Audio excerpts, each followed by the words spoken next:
Welcome everyone to the technical difficulties edition of the 93rd Home Theater Hub Live. What's going on, everyone? So we're going to be recapping CEDIA today, and as you can see, we have a great panel of guests here. So Ike is in a different spot because he decided to do something crazy today. So Ike, how's it going, sir? So far, so good. I'm sitting in the theater. It's the whole theater show, right? So you made it sound like I'm in the doghouse. Oh, I'm in a good place, you know. No, absolutely. And it feels comfortable, so I might be doing a couple of shows from here. Don't be falling asleep. That I can't guarantee. No guarantees on Chuck. that one. What's going on, Paul? You're on mute. Let me unmute. Yeah. Hey, nah, not much. Just catching up with work, man. It's been grueling. Skipping a week. You got confused on what show you're on today, I guess, huh? Yeah, maybe. jeez. Repping the Daily Hi-Fi. And what are we drinking here? We're gonna drink a Paloma sour. There you go. With man, I can't even read they make their lettering so small. How many of you had? With grapefruit, lime juice, agave, and sea salt. So cheers. I haven't had any. So, gotta get while the getting's good, Had some drink with Corey this last week, so that was good. Yes, sir. Corey and DJ. Yep. So for the first time on the Home Theater Hub, Mr. DJ. Yeah. What's going on, sir? Not much. Thanks for having me. This is awesome. man. It's been a long time coming. We've been talking about it. Yeah, absolutely. Just schedules, unfortunately, just don't meet all the time, right? So well, that's the hardest part of doing stuff like this is scheduling. Yep. We all want to sit down and talk. Just Absolutely. getting the timing right. And Mr. Corey for the first time on the show also. Yes. Thank you for joining us. We ran into Corey on the streets in downtown Denver. So he stopped us and said, "Hey, look, it's the crew," and then wound up having dinner with us and some drinks. So it was great hanging out with you, Corey. So thanks for joining us tonight. Same here, man. I really enjoyed you guys, and man, you guys all what I thought you would be. That's awesome. Mr. Derek, how about you, sir? How are you doing tonight? Doing great. I tried to kill myself with the car today, so it's much better to be here. I hear you. Well, this is your first time on the show also, right? So other than being in the chat, so we definitely welcome you and thank you for joining. I know you're in the chat just about every single week, so thanks a lot for joining us tonight. And Terrence returning, Mr. Dolby Home Cinema. Look at that sign in the back, DJ. That's awesome. Yeah, I know. I was admiring that. But between that and your like home theater news network background you got going, this place is rocking. Thanks for the invite, fellas. Appreciate it. Glad to be back on. No, it was good seeing you out there at CEDIA. So appreciate you joining us on this panel just to discuss our afterthoughts, right? Right. So man, if you got, I'm just going to start off with one word for CEDIA, right? If I'm just going to go around the room, Ike, what would your word be about 2025 CEDIA? Yeah, gotta find one word, man. It was great. It was great. Okay. All right. I'll have to agree with that. Paul, how about yourself? What would you say? One word. Busy. Busy is correct. Yeah, definitely. DJ, how about yourself? Same as it is every year. People. Yeah. It's a people. Corey? People. It was amazing for me. It was my first time, so. And Derek, how about yourself? Learning. Yeah. And Terrence, how about you? It was good to be back. The last time I hit CEDIA was when it was in Atlanta, and that's when City was. They go to a city and they'll stay. They'll go back to back, and then they'll go to another city and go back to back.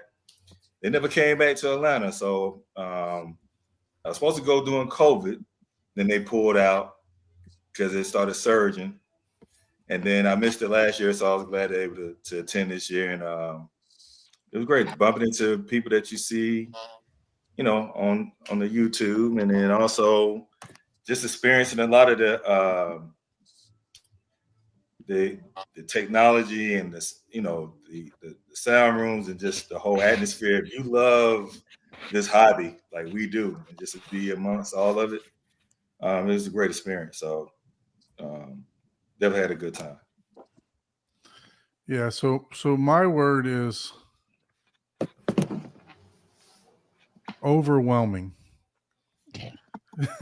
So I mean, if you can see this floor plan, it is just, I mean, it is unbelievable how much stuff there is to do on this floor, right?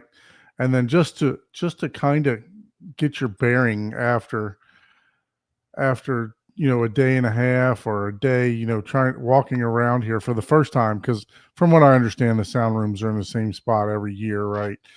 So once you go here, give or take, okay, Yeah. So yeah, so it's like, man, you know, just overwhelming for me, you know, just looking at, you know, how many different vendors, and then you find rooms inside of booths and everything else. So I can just tell you that I didn't cover. I probably didn't cover a quarter of this thing in 3 days, right? So and then not only that, this is just the top floor. There was a underneath floor to that too, with additional sound rooms. Now those rooms were a lot bigger. They were I think there was about 5 or 6 rooms downstairs underneath of this that were a lot bigger than these booths and stuff like that. So but yeah, man, I mean, it just overall just overwhelming for me, you know, as a first timer going to CEDIA. But I gotta say, I loved every minute of it. You know, literally, I was going through videos and putting together stuff, and I know I probably have, when I have 1, 2, 3, I probably have about, with just videos alone, maybe 30 different vendors. You know, so just walking around interviewing people, and I want to say thank you to a lot of those vendors, because yeah, some of them we did have appointments with, but you know, most of them we did not, and they were gracious enough to, you know, stop what they were doing, and some of us were even asking us, you know, hey, can you shoot, you know, can you shoot this for us, and when's the video coming out, and we definitely want to know, you know, when everything is, you know, when your video is coming out, so could you email us and everything else like that. So just want to say thank you to all of the vendors that were so gracious to us, you know, as media and as dealers, to let us partake and ask questions and film and everything else like that. So what would you say that your favorite part about CEDIA was? Oh, I think it was just getting to meet the people, right? A lot of the people that the last time I probably saw them was at the last CEDIA I went to 2 years ago, right? So it's always a very good opportunity to catch up with people. I think, and I told you this even before we left Denver, was my goal was to interact more with people than even the technology and the rooms, and I think I achieved that. Right, I spoke to more people, and not just the same people that I knew, but a couple of people that I wanted to reach out to, and just making new friends. You know, so I think that was the goal I went to see there with, and I sort of achieved it. Every other thing else was sort of secondary, and I achieved those things too. But it was the people, you know, just catching up, hanging out, and you know, at least saying, "Look, I just want to enjoy the show," and I think we did. Very good. How about you, Paul? Man, I mostly liked the people. I mean, as far as just the people that we met, I'm still tired. I've been working long days since I got back, so I'm Come a little on, Corey. out of sorts. Corey came here for the energy, man. Come on now. I know, right? That's my I guy. left it back in Colorado, man. But yeah, it really is. It's just the people, getting to finally meet, some of our subscribers, and Joe and Shauna and some of the people from the Daily Hi-Fi crew off to the side as well, and getting to hang out with Abe in person. People are just people, but no matter, and I've done this in my line of work, we back in the 80s, video conferencing, big deal, right? But no matter how realistic you make video conferencing, you can't emulate body language and being in person.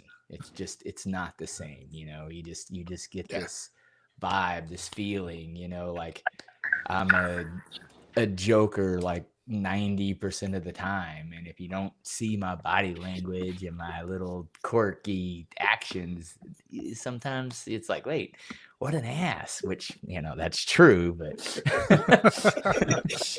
it's just Both can be true, right? yeah. But it's one of those things. It's like, oh yeah, he's got a beer in his back pocket.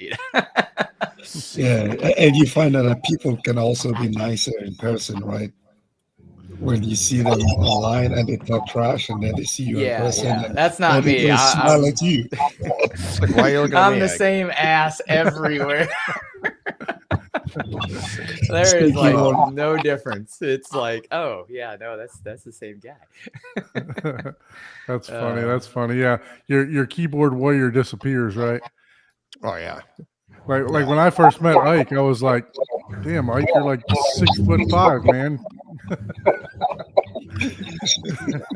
Yeah, that's the big thing when you first meet everybody. Yeah. So how about you, DJ? What would you say your favorite part of CEDIA was? Same thing. Yeah, the people. Like I said, it's like the first year is overwhelming, and you're just blown away by the gear, you're blown away by everything. But then after, this was my third time, and it doesn't get less exciting, but it settles down, and you just can't wait to talk to people, and you showed the floor done, and it's like that kind of, you do a couple laps through now, and I'm like, okay, I kind of get the gist of where everything is. People move from year to year, and you'll go and see them, but now I have more opportunity to talk to more people and see and really get to know people even more. So running into you guys this year was awesome on the bus. That was offsite with Brett. That was a great time. No one talks about the bang bus, bro. Yeah. I called it a limo. Okay, Paul. So you gotta jazz it up for the people. They don't know what it really was. You just say Brett sent me a limo. I'm getting on it. Okay. So that's what we did, right, guys? It's the base Absolutely. bus. The base bus. There you go. Yeah, there you go. So how about you, Corey? Was this your first time at CEDIA? Yes, it's my first time. I would say meeting you guys, and also you guys told me about the Epson room, and I went down there the next day, and actually that was my best. I would say the best thing about CEDIA for me. Sitting in with Rob Brennan, looking at the comparisons, I got a chance to see something I really wanted to see. Yeah. No, that was definitely eye-opening, the Epson room. We'll talk about that too. Derek, how about you, sir? It was the sessions. Honestly, I went and I did as many of the sessions I could possibly get into, but it wasn't enough time. They could have done like 3 more days of sessions, and I maybe could have gotten to all the ones I wanted to go into. But I did one with Grimani, and did one with Matthew Pose and one with Adam Pels and Eric from Perlisten. So I got to experience a lot of great stuff. And then one really good one with a couple of guys, JJ Cannon out of Houston and Chris Gamble out of the UK, talking about how to manage business and 5 brand principle and all this stuff. But that piece was amazing. This is my first time. I'd never been before. And I was running around with like a chicken with my head cut off, but I had a fantastic time just learning and experiencing it all. So you Soaking went it to in. CEDIA, because the rest of us went to CEDIA. You went to Yeah. the real CEDIA. Yeah, I did the conference and the expo. Yep. Yeah, I was there That's for good. business purposes, but that was the struggle. Like, there's so much smart home stuff that I really wanted to go experience and see, but then there's all the cool home theater stuff. It's so nice. So I was trying to balance all that, be responsible and experience the cool stuff and whatnot. So, but I will say the people, like, there's a lot of people that I met that I hadn't met before, like Alex from Atlanta Home Theater and some other folks that were just so amazing. I mean, obviously, I met you guys at M-Wave and already knew that y'all were awesome, so that wasn't a surprise. But there was several people that I met along the way, and just everyone was as nice as they could be, especially a noob at this whole business and not knowing what the hell I'm doing. And everyone was nice. They're like, "Oh, yeah, let me show you how to do this. Let's get you taken care of." That's awesome. Yeah, that's awesome. It's good to hear that. So, Terrence, how about you, sir? You said you've returned. This was a return for you. What did you enjoy most about CEDIA? I gotta say, man, once you get over the sensory overload, once you first hit the floor, right, and then I think it was Derek who said once it all starts to settle and DJ says it starts to settle and calm down, then you're able to kind of like, okay, get your bearings and make your way around how to attack all of it, right? Because you got so many days to get so much in. So I gotta say the best part, man, at the end of the day, was the people. Yep, I mean, I agree. At the end of the day, the hobby brings us all. We share the common hobby and everything, but the people at the end, that camaraderie that you built, especially like with you guys. I mean, I visited Ike. I finally got a chance to meet Dunn and you, Paul. You know what I'm saying? So that was great. Finally get you guys. Hey, someone's got to be on the bottom of the list. No, man. Everybody's on equal footing, man. Everybody's on equal footing. So yeah, got a chance to we're all at the bottom. Yeah, we're all at the bottom. That is true. Got a chance, to talk to a lot of people that you talk to behind the scenes and do on your phone and through the screen that you interact with. Now you're actually able to put those faces with the names and hang out and make and just make the most of it while you're there. You know what I'm saying? Yeah. Because as we know, tomorrow's not promised, right? Absolutely. Yeah, no, my favorite thing was meeting all you guys in person, right? So, I've met DJ before, but meeting people that walk up and say, "Oh, I watched the show," that was exciting for me, So it was surreal, actually. Corey stopped us in the middle of the road. So look at the crew, so it was humbling for me, to be honest with you. So Yeah, appreciate really all you guys. Yep, absolutely. So let's move over to the sound rooms. So I believe I'm going to pull back up this floor plan here. Did everyone get a chance to see all of the sound rooms? Yeah, I did. I don't think I saw. think. Well, I don't know. If you pop one in and I'm like, oh, where was that one? That can happen because sometimes like you think they're all That's in one true. area, That's but true. then That's they'll be true. like, Yeah. Because you like 3 years ago, remember Gramani's room was like way back in the middle, sound room 11, and it wasn't over on the side where all the sound rooms were this year.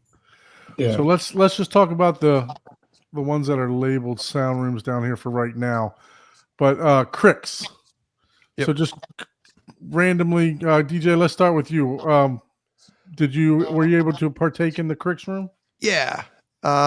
yeah, it was. I thought it was nice. I thought it was a little bright for me. Little kind of like it was just I felt like it was just a little too strong in the highs for me, like it was coming at me, and I mean the imaging was good, but I just felt for me I was like it was just a little too strong, especially compared to some of the other rooms where I mean you get to go from like these high-end room to high-end room, and this one just felt a little, maybe that's what it was, it just felt a little bit higher to me, so it was kind of like, but I mean it is pretty cool.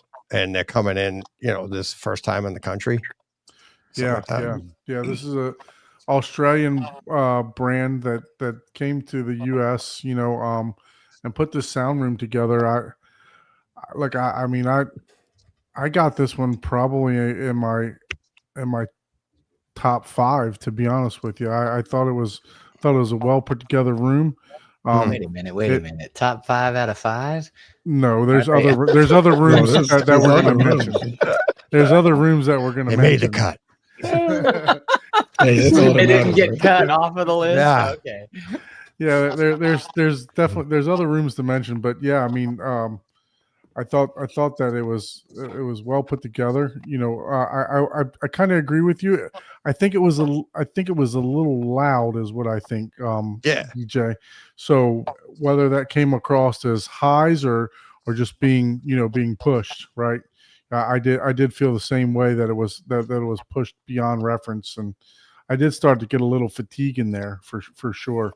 So how about you, Ike? Yeah, I agree with it being a little bright, but I'm going to take it from a different, like, I'm going to approach it from 2 ways, right? One, it was first time getting to see Crics, right? We've heard about it if you follow Build Montage and things like that. And so I like the speakers in terms of just the way they look, like the way Build on the Crics wall, right? That is something that I would not have any problem having in the theater as long as you can showcase it. So I think just going by the design of the speakers, I like the way they look, because I was really interested in seeing them up close, right? I only see them on YouTube channel, so getting to see them and just see the way that it was designed, you know, it looked like really good speakers. Now, when it comes to the sound, yes, I agree. I think it was kind of really loud. So I might chalk it to maybe just the way it was calibrated, right? But I think those can be really good speakers. Yeah, You know, and look, maybe if properly dialed in a home theater, in a room environment and things like that, you know. But yeah, it was good to finally get to listen to, you know, Crics speakers and just get to see the whole Crics wall and the way they kind of set it up with those woofers and everything. yeah, and look, to their credit, they're fighting a noise floor of like 70 to 80 dB before you even start, right? So so that that could be part of the reason why they were pretty cranked up too, right? So Yeah, Paul, and being their first time at CEDIA, right? They probably wanted to just go all out, right? And just like make some noise. I don't know what the intention was, but you know, they look like really good speakers, you know, and I think in a much controlled environment, which, you know, I'm trying not to go on a off tangent or kind of a rant, but I would say this, you know, is I think sometimes when you go to shows like CEDIA, right, you got to temper your expectation, right? You got to manage the expectation, understand that some of these rooms take 3 days to put together, right? And you have so many components that are coming to play that may have not necessarily practiced together, right? It's not like a football team where you practice and you go play the game and then everyone expects you to be on point, right? These guys are coming in trying to throw all these different tools together and set up a room and then play it as loud as you can get. So, you know, I try to manage my expectation and not, you know, not to down any of those components that make up those rooms simply because, you know, the one time I heard it for 15 minutes, I didn't feel like it was the best. right. No, So and like we said, they're fighting a back. lot. They're fighting a lot of outside noise and and everything else. And obviously there's rooms, what are they like? Maybe the walls are like 6 inches thick at the most. Yeah. You know what I mean? So how about you, Paul? What did you think about Crics? Man, I'd have to see a damn picture of which room was which to even remember. Like,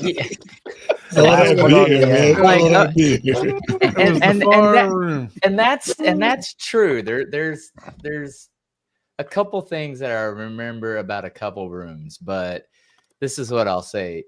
All the rooms were, I mean, you're talking like the best of the best, right? So your bottom of the barrel on this list is, you know, it's like comparing Olympic athletes, right? The bottom Olympic athlete beats 99.9% of the population. You know, it's like you're talking the best of the best. And that's basically what all these rooms are. So it really, like, they were all good. There was only 2 of them that weren't too loud. For me, out of all of them. And it wasn't that they were set up necessarily too loud. It's just like, oh, I could always tell, oh, here's that one scene. This is where I know my ears are going to start hurting a little bit. And I'm like, uh-oh, get ready.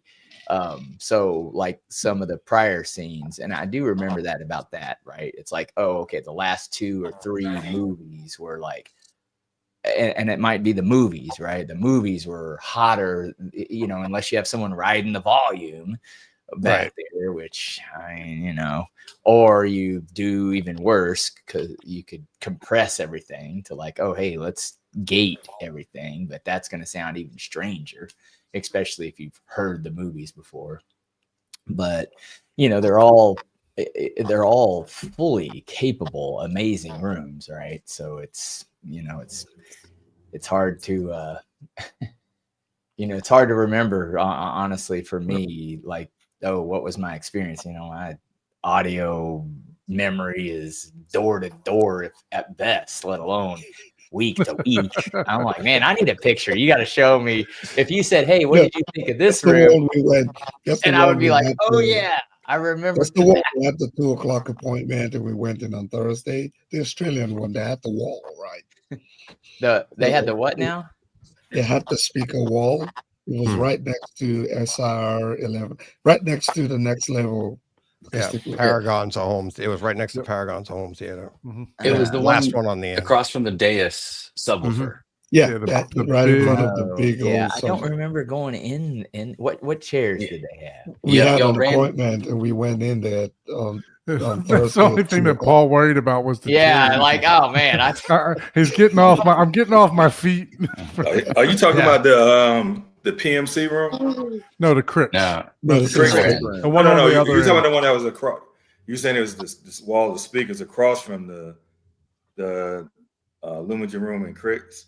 So the Crics room had the wall inside of it. Oh yeah, okay, my bad. Yeah. The wall of sound. The wall of sound. Right. Yeah, man. So Corey, were you able to partake in the Crics room? No, I didn't get a chance to make it in that one. Okay, no problem. What about you, Derek? No, that was one of those. I was standing in line next to y'all when y'all came out. I was at Lumigen, and I wanted to go in there, but I had an appointment I had to shoot over to for the one of the sessions. That was one of my challenges. There was so many different things. Like I was back and forth, but I will echo what y'all are saying. All these rooms were freaking amazing, and they were fighting so much noise. The first day, I went straight to one of the other rooms, and it was like 9:15, and you could already hear the noise outside of the room while you're waiting for it to start.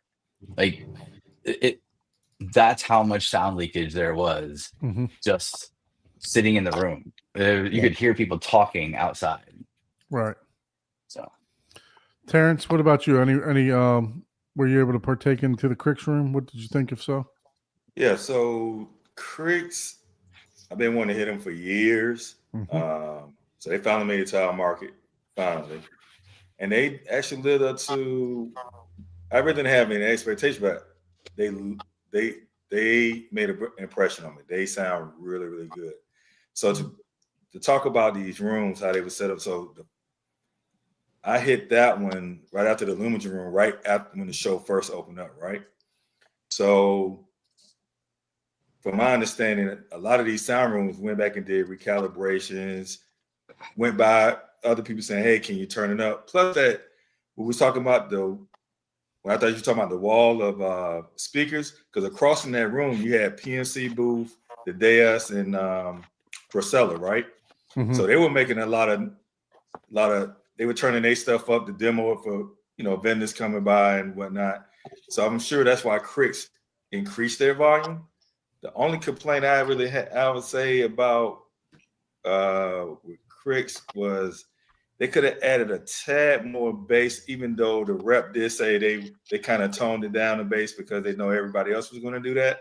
And they just really wanted you to hear the product and really hear how the speaker sounded. So it wasn't really turned up loud. The bass was kind of like in that medium area, whatnot. But it was very impressive, especially the Prey demo that stood out the most to me doing a script. But they weren't using a script because I think they were using a Zedu or something like that. But that Prey scene was really, really impressive and showed how really, really how good their speakers sound. Yeah. So based on what you guys are saying, I think they turned it up by the time you guys went and got it, because it was not loud at all. Because doing those quieter moments in certain clips that they showed, you could hear the guys across from their booth demoing their speakers. Okay. So I think that's the reason why they turned it up, because they had that competition. Yeah, and yeah, and like you said, you got to take it to, even though they did their best for these prefab rooms with acoustic treatments, they did go the extra mile to give so each product could shine. But to really, truly, truly see what these products can do is in a dedicated space with a very low noise floor. So I did take that in consideration based on what they were up against. But you still kind of get an idea of what they could do. So from my just wrapping up with Chris room, I thought it sounded really, really good.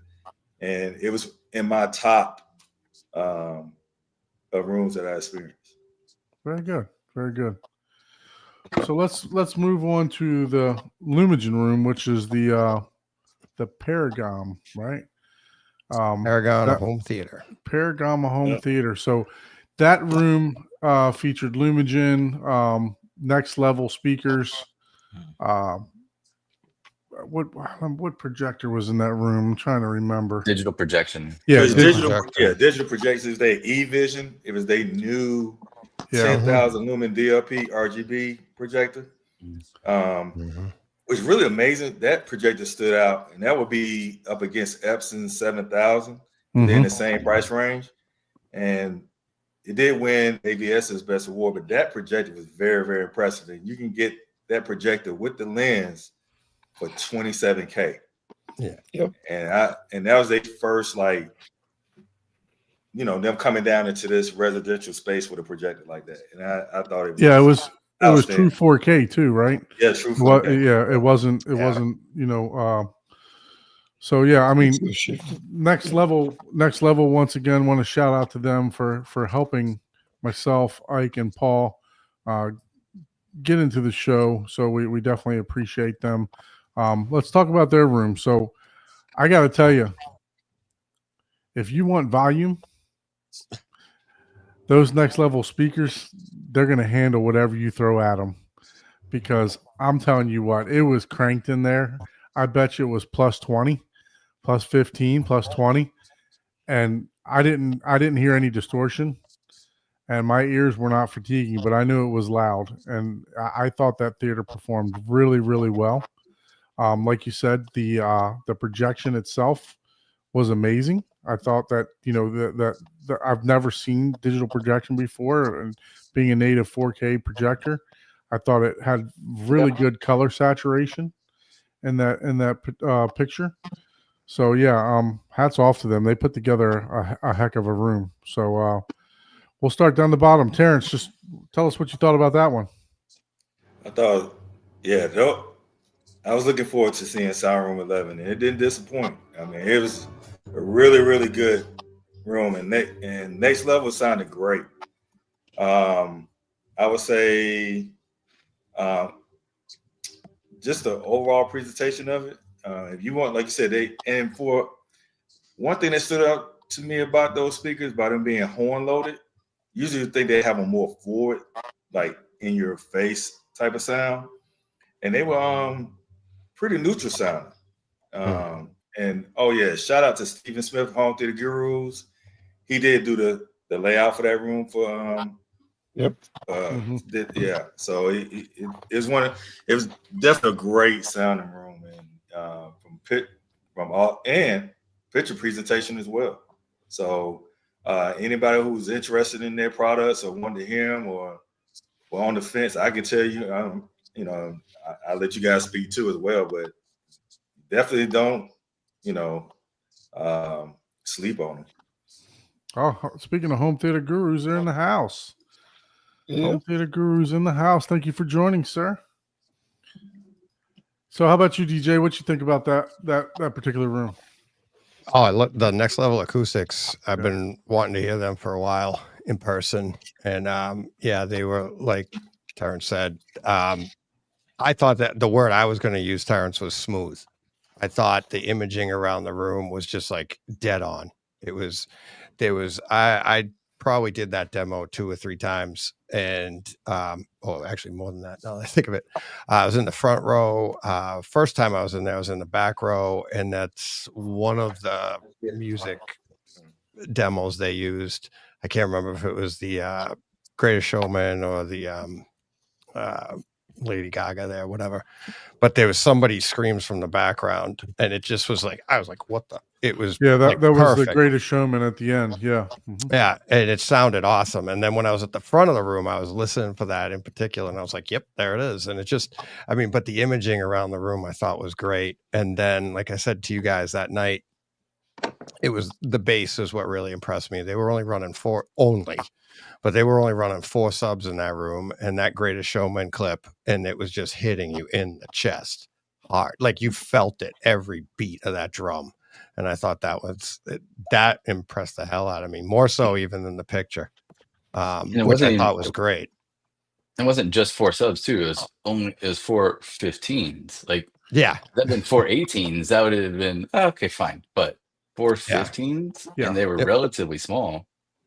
Yeah, in a room like that, it's got 4 walls and a ceiling, but is that really sealed? Like we were saying before, we're talking, and it's still pounding you like that, which is really good. And then, I mean, you go down, and we're going to talk about it in a bit, but a few ways down, we've got the infrasonics, and that's super impressive. But you come down to this room, and you get punched in the chest like that on just a few clips, and it's like that impressed the hell out of me.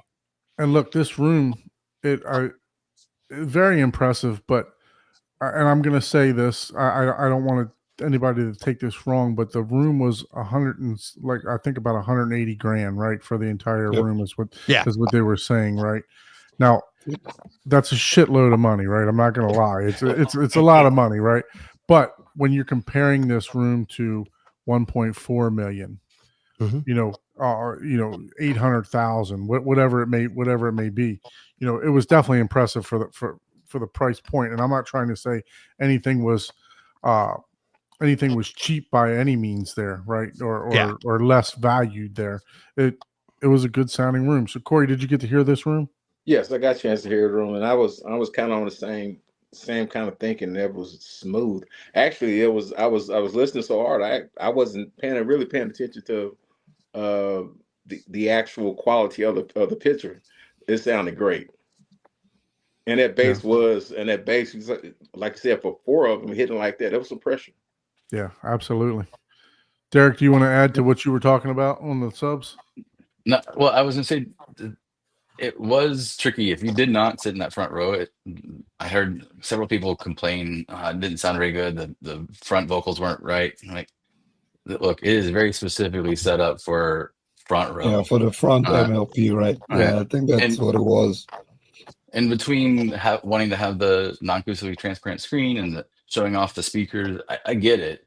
But if you didn't know that and you weren't in the front row, it probably wasn't as involving and encompassing.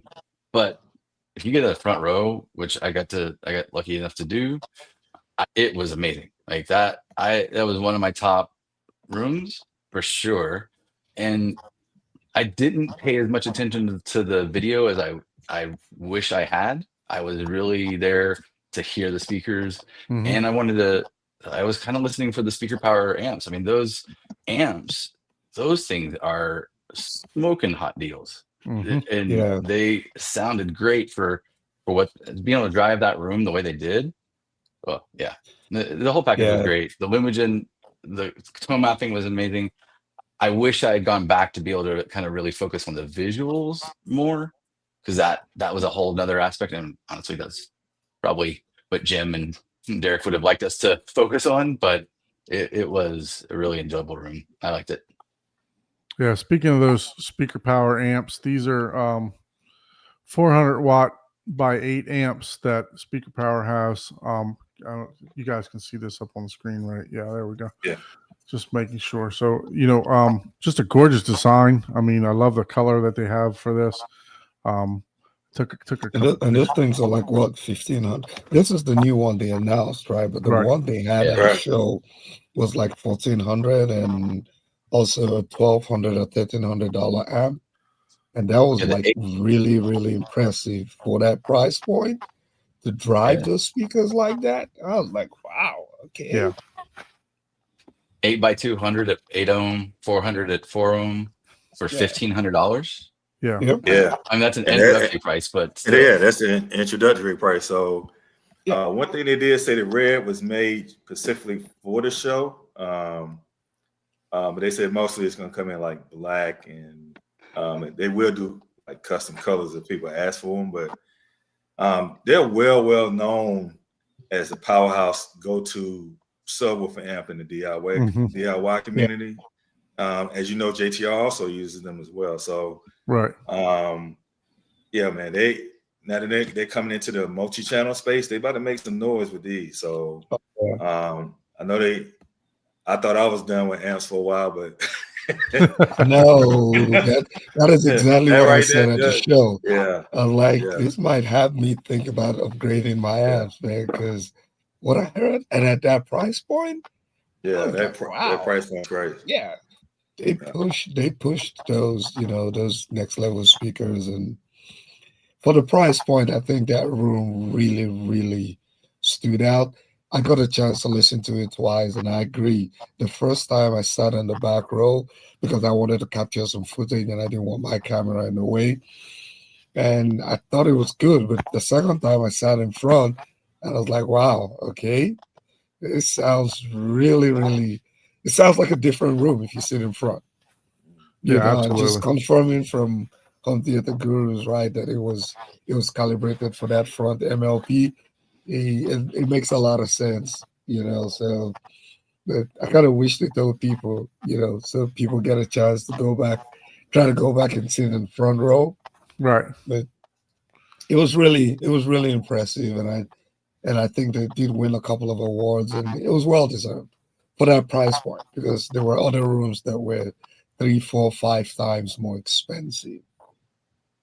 Yeah. Than that room. Paul, do you remember that room, or do we need to pull up your man, you gotta have a photo. Paul, wake up, bud. Wake up. And see that see, I can get Paul's usually the one messing with me, so I can mess with Paul today. He has to. He's got to get it in. But yeah, that's a testament. If out of visiting a $1.3 million room, a $400,000 room, $150,000 room, or whatever it was, I do remember just that. I was like, wow, yeah, for price to performance. If you did a true blind test, you would be hard to tell which one was the $1 million versus $100,000 room there, and that's all in, that's not like just the audio or just this. That's, hey, this is hey, this is this whole theater, which, you know, is extremely impressive. You know, it's like, that's what was most impressive. And again, they all sounded good. And maybe I'm not as picky as you guys. Like, I don't remember even what row I sat in there. No, I was trying to gather all the pictures together. I got pictures on my phone that I wasn't able to put together. So I'm still working on getting all the footage uploaded and everything else. It's just been such a busy week. So I apologize for not having the actual picture of the theater. But yeah, it was that particular theater was really, really well put together. You know, I you know, if somebody told me, hey, we're going to put this in your house, I'd be like, by all means, please. Yeah. I'll take it. Yeah. Well, it's funny Yeah. you say that. Like, everybody's talking about price points and stuff, and I said it after my first year. Mikey Shrum, he's in. I think he's still in the chat. He was the one that won last year when Brett had the raffle for The people. contest. Yep. Yeah, the contest. And he said the same thing. It's like, when you go to these, and I think you guys will probably agree, is like I said, our stuff at home isn't far off. It's like, I mean, you're talking percentages away from these $1 million theaters, right? So now you have a $150,000 theater down the hall from a $1.4 million theater. And yeah, it's not that big of a drop, but then you come home and you're like, and we all have, you know, we know what a good theater sounds like. We all have these things, and you come home and go, damn, I'm not far away. And like a lot of that money goes in. I say this to people all the time. All that money goes into the room size, right? Like that Christie that we'll talk about in a bit, that's for a giant room, right? And the room that we're talking about right now, that's meant for a smaller room, and it's kicking, right? So it's like, that's why when you come home to your smaller room and you have your setup, it's like what's great is you come home and you're like, don't be jealous of that stuff. It's like, you don't need it. You're a theater. It's like, yeah. I mean, to your point, I mean, Don told me about whenever we got there, and it's like, you know how I'm going to do my I'm going to do in-game super affordable theater, right? Dude, it was at my Costco, that 98-inch TLC. If you have a small room, I'm sorry, even your $400,000 projectors aren't going to touch an LED TV, you know, as far as contrast and brightness. I mean, it's just, and this is $1,600. Yeah. I mean, put that into perspective. You know, if your wall can only handle at max a 100-inch screen, get a 98-inch TV for $1,600, and you won't have to talk about your black levels and your is my contrast, you know, on my 200-inch screen. How much is it? I mean, you will have to say that the sound's coming from under the TV, though. That's the only bad part about that one. Yeah. I have that now on my projector. I struggled with that. There's a lot of people that do. I mean, shoot. Some people have the sound coming from their actual TV, the screen. That is true. I mean, you know. True. But to piggyback off of what DJ was saying is that sometimes when you get in this stuff, and you know, as you know from the past, I told you I've been in this hobby for a long, long time. So some of the stuff is diminishing returns. You know, you start looking at dollar per performance percentage of what you're getting. And like DJ said, a lot of this is going to be room specific. Just like when people say, what's better, Storm or Trinov? Well, it depends on the application that you're using them for, because they're both good. They're both very, very good processors, right? Yeah. So when you look at that, which we will get into it, I know we kind of jumped ahead, that $1.3 million room, you know, they were throwing, you know, that was the showpiece, that crown jewel, like, we're gonna put all this stuff in this room and just show you what it can do. But they really can't show you what it really can do, because that room was very, very small for what they had in there. But was it fun? Yes. Right? And that did it have a wow factor? Yes. Yeah. And that was kind of my thought. Is like, some of these you're not getting to see their true capabilities, right? Like you can't whenever you have a 0 to 20, if you're in a school zone, you're not going to be that impressed with how fast the Formula One A car Lamborghini, yeah. or Lamborghini. It's just like speed limit's 25, bro. Max, you can't go any faster unless you want to go to prison or whatever the scenario is, right? You're not going to be impressed. Yeah, you might be like, oh yeah, this is good quality. This looks great. This is cool. But you only get to, it's like, okay, well, all right. That's like, I can do that in my Ford Fiesta. I mean, I would argue though that that's true with all of those rooms, right? That Exactly. none of Yeah, them it were, is. There's a even- lot of stuff that's even just this one. not. Yeah, exactly. Yeah. I agree. So, I think also the more I go to these shows, right, the more I tell myself, room treatment. At the end of the day, with all your gears and everything, your room treatment is just the ultimate. all right, If the you lights can change. get that the way it needs to be, Hold up on that thought, because we're gonna give you. I'm gonna throw you a curveball with that one. It's time to get naughty. I know. I'm gonna throw you a We curveball on experienced that. it. We got it. I have something. Hey Anthony, thank you so much for the $10 super chat. Really appreciate that. He says if you saw them, ignore the price and tone mapping. Mad VR, NZ900 or QL7000, controlled dark room, but plus want to watch TV and football with lights on at the halftime. Man, that There's only one option there. man. Yeah, that's got to be the 7,000. I mean, That lights on is- QL7000 was like you could watch that thing outside under the Texas summer, man. That thing was, QL7000. It gives Unless, you of a course, use you're- case, right? So I want to push back on that because he said half the time.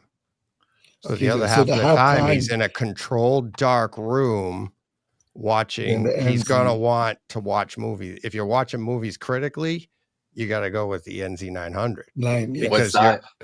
What's that screen though? What size of screen though? No, but it's what he's saying is he's got the Mad VR.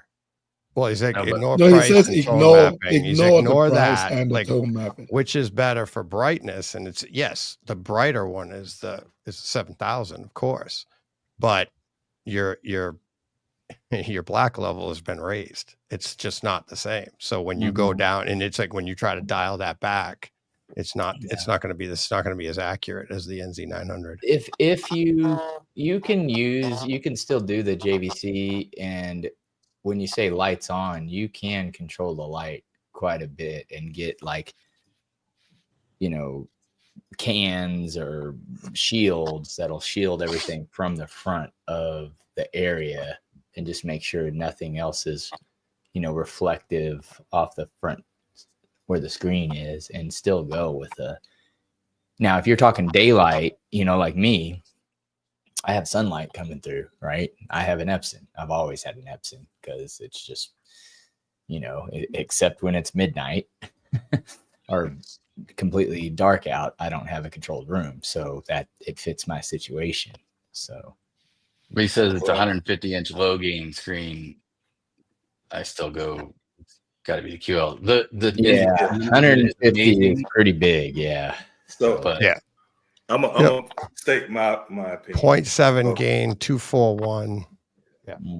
So the NZ, and I got an NZ8 in there right now. What I'm saying is when you start getting into the bigger screens, you cannot beat that for HDR. The name of the game is brightness, especially when you start getting into the bigger screens. And if you're in a darker room, your perception of your black fluid will actually be pretty surprising. Will it be JVC blacks? No, you're gonna give that up. But once you see that, which you guys have seen it, but once you see that, if it's perfectly calibrated, it's on a bigger screen, say 160 and up, when you start seeing that, the brightness on that, it make you rethink, unless you just really team black, and which some people are just truly team black, but I've definitely rethought my position on once you start seeing, because if you look at a lot of these movies that are graded as far as their nits, and it seems like we're kind of going backwards because a lot of the newer movies that's been coming out lately have been even darker than the ones that came prior to that. So you really do need the light output, especially when it comes to a projector with a bigger screen. So based on your, again, application, one will shine for that, and one you're gonna need more horsepower for what you're trying to do. And the trend is people are getting bigger with their screens. They really kind of like throwing out the old viewing angles out the window because people want to be really immersed in the rooms versus like, hey, the side screen is based on this is your viewing angle. Like, well, that's kind of small to me. I don't think I like that very much. Yeah. You know what I'm saying? So it's gonna be dependent on so many variables. Are you team black? Yeah, and I team think bright? How big is yeah. your screen? How small is your screen? How are you really a person who's all about, I want to be accurate as possible as the direct attendant? All of that stuff is going to come into play. But yeah, for me, and he's saying for watching TV and football, like, so for sports, I don't think you're worried about the color accuracy. You're not worried about the contrast. You're not worried about deep blacks when your Ravens are getting smacked, right? Pun intended. That's all I can dig. Yeah, so you're not necessarily worried about that, especially on a 150 plus size screen. And if you're watching regular TV shows, you're also not concerned about deep blacks, right? It's only when you're watching dedicated movies and things like that, then yeah. But it's When you hard say to the tell it motion, now, man. when you say the motion is better on the Epsons as well for that piece, it is for the sporting and whatnot. Yeah, the motion is better than JVC. Yeah, but I would feel that would be more if you're like a gamer or something like that. I don't know that. Oh, but for sports, you can get ghosting for sports. But it shows up in some films. It does. Yeah, and I've had both products. I've had a Epson in the old room at a 6050, and going to the NZ8, and I could tell the difference in the motion between the two products before I even sold it off when I got here. So Corey, let's. This is something that we pointed you into the direction of the comparison room downstairs, right? So I mean, I'm an Epson fanboy. My opinion doesn't count. It does, but I just wanted to get with Corey because there was something that we steered him to go check out because he had the same question, right? He wanted to know about the Epson. So what were your thoughts of the Epson? Bright, but I was actually surprised on their actual blacks. I thought that was a lot lighter than from what I've seen before. There was a lot lighter so far as the blacks go than what I saw when I was in the room watching it. I was like, wow, I guess they stepped it up because I hadn't seen an Epson in a long time. Yeah. Because I deal with a Sony every day. I have a Sony 5000 ES. And the blacks are pretty good on it. But I was surprised. I was surprised. Yeah, so one thing when I sat in that room, in the comparison room, it was like, wow, I will say that in some instances that I felt that the native 4K projectors did show some detail, a little bit more detail, right? But when it comes to if I'm going to watch sports or if I'm going to watch something with a little bit of ambient light or whatever, or if I want to watch like a Bad Boys where it's shot outside, right? And you're going to get the full benefit of that bright stuff, right? I'm Epson all day long. But if I'm going to watch dark scenes like Game of Thrones or some of these other dark movies, that it's going to be the JVC. I know that's not the answer you want, but I can tell you that I was more impressed with the HDR coming out of the Epson than I was of the blacks coming out of the JVC. Yeah. So just to the amount of, I think they were pushing almost 400 lumens on that screen, and to see that type of brightness on a screen was amazing. It was like I was watching my panel TV as far as screen brightness. that big too, because those are not small screens. This is the 165. That's what Epson's going after. That's what the presentation was about. Is they're not even trying to compete with JVC and Sony. They're trying to compete with the panels. and Yep. how bright they are. And it's like, but the panels can only get so big. And to compete with that, how, you know, what are you going to do? And the other thing is a lot more people are going to a media space and not a dedicated home theater. You know, I'm always going to be a dedicated home theater. So I'm going to lean towards your Sonys and your JVCs because that's my critical viewing. If I'm going to do, I can use my theater to watch a sporting event and then I'll put it on, you know, vivid mode and turn the lights on, and that's fine. But 90% of the time I want everything to be accurate. I want my black levels as low as possible. And I do want a projector. But a lot of people just coming into this are saying, I don't have a dedicated space. I'm going to put this like in a game room downstairs with couches and a bar area. And it's going to be more like a bar, and then I can also use it to watch movies. That's right? kind of you can answer your own question. Like you said, DJ, it's, you ask yourself, you know, because a lot of people will do a dedicated theater, right? And then they'll use it once every 5 years, right? And I'm that guy, right? I'm like, I know better because I've had that before. I'm like, I never just go over there to watch a movie. I'm like, I usually have parties, or, you know, I want it to be an entertainment space. It's attached to my arcade, you know. So in that case, you know, if you're dedicated theater and that's what you do most of the time, then yeah, black levels, you know, probably be the way to go, right? Yeah. But even if you have a dedicated theater, but most of the time it's you, your buddies, and their friends hanging out, and you're not, you know, sitting there watching a movie, being silent the entire time, you know, actually engrossed in the movie, yeah, I'd be upset. You mean to tell me that you don't like sitting in the dark with your buddies watching movies? Watching college football in the dark.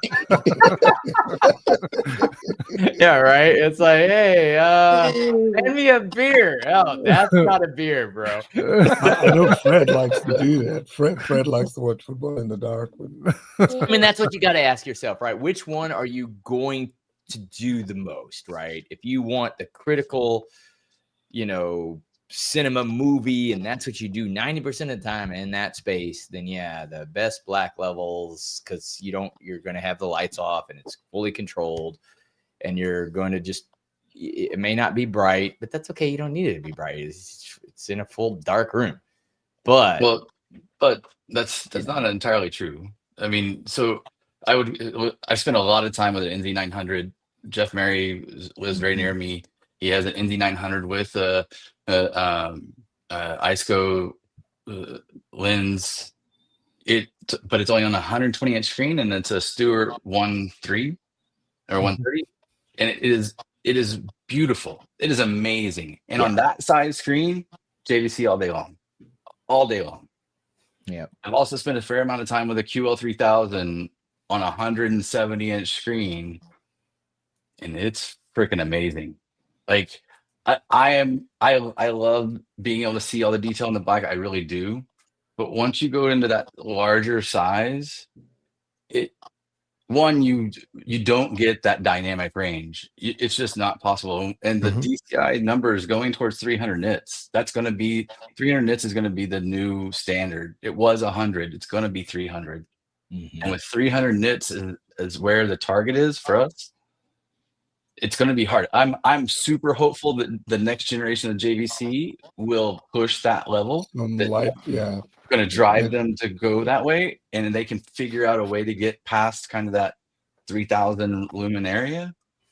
But and it is, don't get me wrong, I love the NZ900, especially on that 120, 130 inch range, even maybe up to like 140. But you go 150, 160, or even bigger, that dynamic range is and so, then but to that point, it's kind of, it depends on the environment, right? Because you could also put that, you know, QL 7000 on 120 and almost watch that in daylight. Oh, sure. You know, so Sure. it's all Yeah. again. That's Yeah, if you're in the bar, depending like, on game the room thing, scenario. So because Oh, also for sure. imagine how many Screen. nits Yeah, I was that would specifically talking actually about the home produce, theater space. you know. Exactly. So, but yeah, But Derek, that's the point we were saying before. It's like everything, is specific to its job, yeah, right? Like if you have a long throw distance case or is a key. giant screen, it's like, I need more Mhm. brightness for this, and Mhm. it's like, yeah, if like JVC can retain their black level and maybe develop into the 300s, that'd be nice. From what I was hearing, I don't think that's going to be possible for a I don't even long want to time. think about that price point. Yeah. That'd be Yeah, $6,000. Look, I'm gonna throw I this sat out in the there. I sat in the JVC booth, so I went there, and I took pictures. And I know we don't have 8K yet, but let me see if I can get that. Oh yeah. Yeah, it's great. Yep. So yeah, I mean, that was the everything detail insane. was just sick, right? It was definitely there, right? So, I really think it is a use case, and I've already told Ike and Paul. So Seymour came out with a masking roll down screen, and I would love to go corner to corner with the masking roll down screen and the QL 7000 for football and regular TV and just day watching all day long. And then on those particular movies that I know that it's going to be dark in some scenes, like the 1917 when they're going underneath of into like the shelters and enemy camp and stuff like that, or the Game of Thrones black. I just switched back to the JVC. I know it's not practical for everyone, and more than likely, I probably would never switch back once I get to the HDR of the Epson, right? If I'm pushing 400 or 500 lumens on a 200-inch screen, who says that I'm ever going to go back? I don't as know. long as you can see the detail in the blacks, that's kind of what how many movies? How many movies really have those blacks? Well, right? there's a lot. But we always talk about the same movies, right? Yeah. And some of them came out 3 years ago, and you're probably never going to watch it again, right? Well, listen, we're going to talk about the next room that had a Christie, right? So we'll move on to that. All right, let's move on. Let's move on to the Christie projector, which I will tell you that this was the cheap room, right? Talking about Epson, Yes. and I'm the only one with an Epson here. No, I will tell you that unfortunately, Paul, I don't think you made it to this room because I know Ike and I saw it on Saturday, but it was the Alcons audio room. I was like 4 hours back. Yeah, you were already on your way back. But man, the projector in this room, it was a commercial projector that they are trying to bring, or they're going to bring to the residential side, and it's got some light steering or something to it. Derek, you had a little bit of information on that. If you wouldn't mind speaking on that. It's the new variable dynamic range, and it's on the CineLife 4425 or 4452, whatever. But that projector is going to stay commercial, but they're going to bring VDR down to the M4K15 will be the lowest it'll go. I think it has to be a 3DLP at least in their technology to be able to do the VDR. But if they are hitting the numbers they claim, which is 50,000 to 1, up from a native 5,000 to 1, that's over JVC level black calibrated. So that NZ900 I talked about on a 120-inch Stewart G whatever G3 whatever it is, that screen on that one calibrated by Chris Deering is around, I think, 30,000 to 1, 40,000 to 1 native as measured on that at that time. I'm looking at I just got this today. Anyway, it was freaking amazing. Yeah, Now, whatever they're doing with that VDR processing, Yeah. that was I impressive. believe it's called Magic. Yeah. This was on the new Dream screen too. I was disappointed that it wouldn't be coming to, to our space anytime soon. Right. Yeah. So the demo of it, when they would turn it on, then they would turn it off. They call it Vader, but I mean, it was the first clip they showed when the archaeologists were in the cave, and man, I'm like, just leave it on. Don't turn it off. Right. Well, and the crazy thing is it's not even done yet. So I feel bad because we're talking about the projection on this place. Like the jump from 720 to 1080p. Man. That is the difference. Yeah. I feel bad because we're talking about the projection on this space, but and I'm going to tell you a story. I stepped outside and I asked Matthew Pose, who designed the sound of the room and everything else. I asked him about the projector rather than talking to him about the sound. That's how impressed I was with this projector. So I mean, it to me, it literally blew my socks off.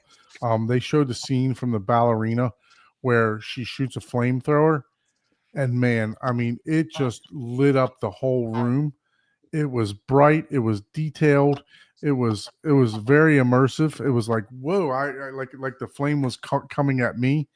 I don't want to take anything from the sound because I think this room is probably in my top two theaters. That I would say. So, DJ, what did you do? Were you able to take in that room? Yeah, this is the Christie with the 400,000 projector. No. The Alcons room. The Alcons room was the next one. Yeah. Which is, I mean, same thing. It was. I don't know if I'd have it in the top two. Maybe. But yeah, it was really good. But yeah, the pictures are awesome, and that's the other one is the one that really blew me away, and I can't get my head off of that one.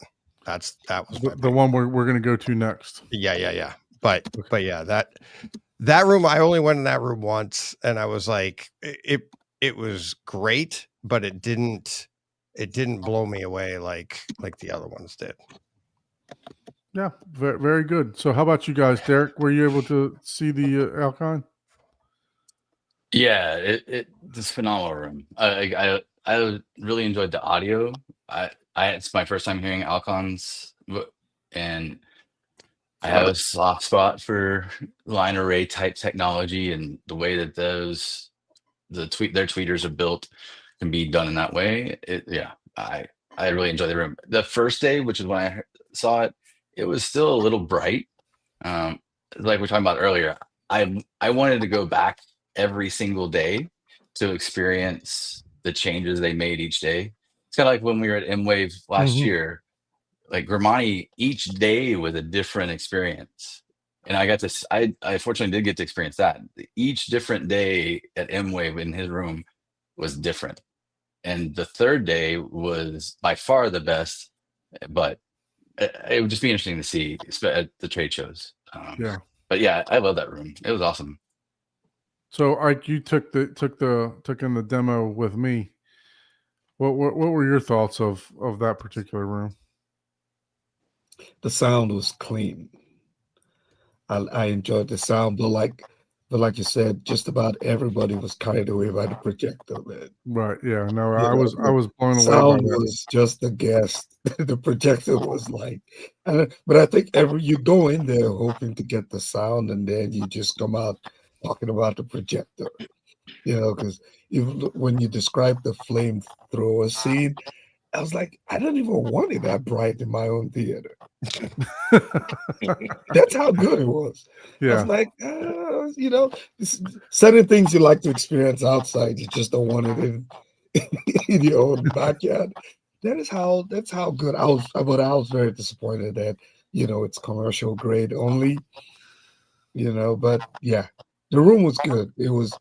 I'd never listened to any of the setups. I know at previous CEDIA, I believe they've had setups, but I never just thought about going to see their room. So I was very impressed. They put a good room together.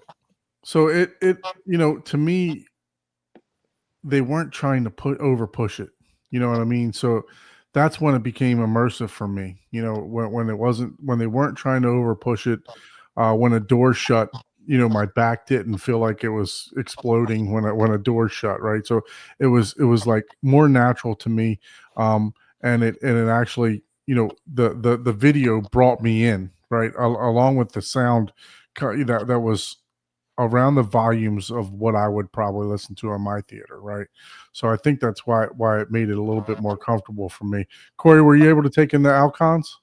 No, I didn't get a chance to go through there. Okay. Terrence, how about you, sir? Yeah, I thought that was my first time here at Alcons. I always wanted to hear them. You know, they got the really cool amps that you use with their system with the eyeballs on them. Mm-hmm. Which is a shame. They said they're going to go away from that. I'm like, man, that's a really cool aspect of their designs. But yeah, I thought it was very smooth. I talked to Matthew about it. He's like, hey, man, you know, I did this room, did the treatments, definitely check this room out. And right after talking to him, I went in there, and it was a very, very impressive room. I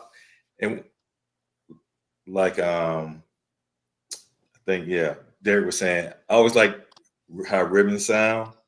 And usually in the home theater application, you know, you don't really see them that much because you get of the high power output that they need. You mostly see them in like really high end 2-channel systems. But the way they overly built like those ribbon tweeters that to be able to put out that kind of output for home theater and big room spaces and stuff, like it was very smooth, very detailed. I did want to go back and revisit it again because I know they did do some tweaking. I didn't get a chance to the Crics room and the Alcons room. I wanted to hit those up one more time, but I didn't get a chance to do so. But yeah, I thought it was a great room too. Very good. Paul, unfortunately, you were on the road for that one, but you definitely missed a good room in that one. So let's. You called me and was like, "Oh man, you should have seen that." Yeah, yeah, absolutely. I was like, "What? There was one brighter than or better than the $500,000 one we looked at?" So let's move on down to the Seymour Excellence Room, the SR7, the $1.3 million, 1.3, 1.4, something like that, $1 million room. I do have some pictures of this room, so and I apologize to the other people. I have pictures of your room also, but I just could not get the pictures to transfer from my phone. I was having technical difficulties with that because I'm not very technical. But so let me see if I can pull some of those pictures up for you guys. Let's see here. Let's see. All right. So Paul, we'll get your visuals for this one. You'll remember this one.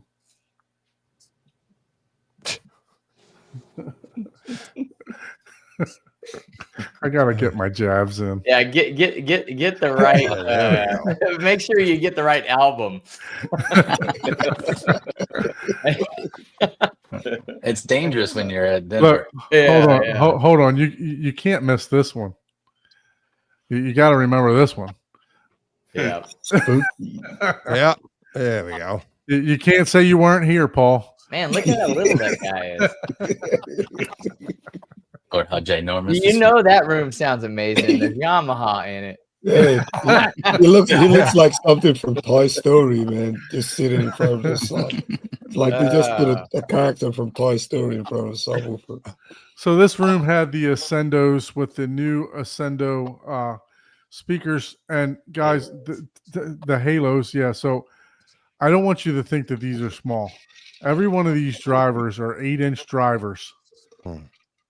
So this is a rather large speaker on the wall. This is their new left, center, and right. I think I heard that the retail on these, and I don't want to shortchange them, it was either $60,000 or $80,000 a piece for these. It's 60. Yeah. So and these are their large subwoofers. So this was the front stage. Let me see if I can pan through. Obviously, two 64-inch subwoofers in the back. and then your left center, and I mean your rear. They had a rear center in the back of here, and that's and those. See, that was what confused me. Those literally are the exact same as what they used to label the 50-inch. Yeah. So basically, they found out that they were measuring the actual cone when most of the industry measures, the surround and the basket, and all that stuff. So that's what allowed so they them started measuring from the taint like the rest of the industry does. That's, I'm like, that confused me. I was like, it really looks like the same speaker. And I think you or someone said, you're correct. No, this is the exact same. They just that used to be the labeled it. 50. Correct. And I was like, Well, okay. and 50. but they did upgrade it. They have Yes. made changes. Yeah. It isn't exactly the same as Ryan's, and I think Ryan's is going to get his upgraded to it.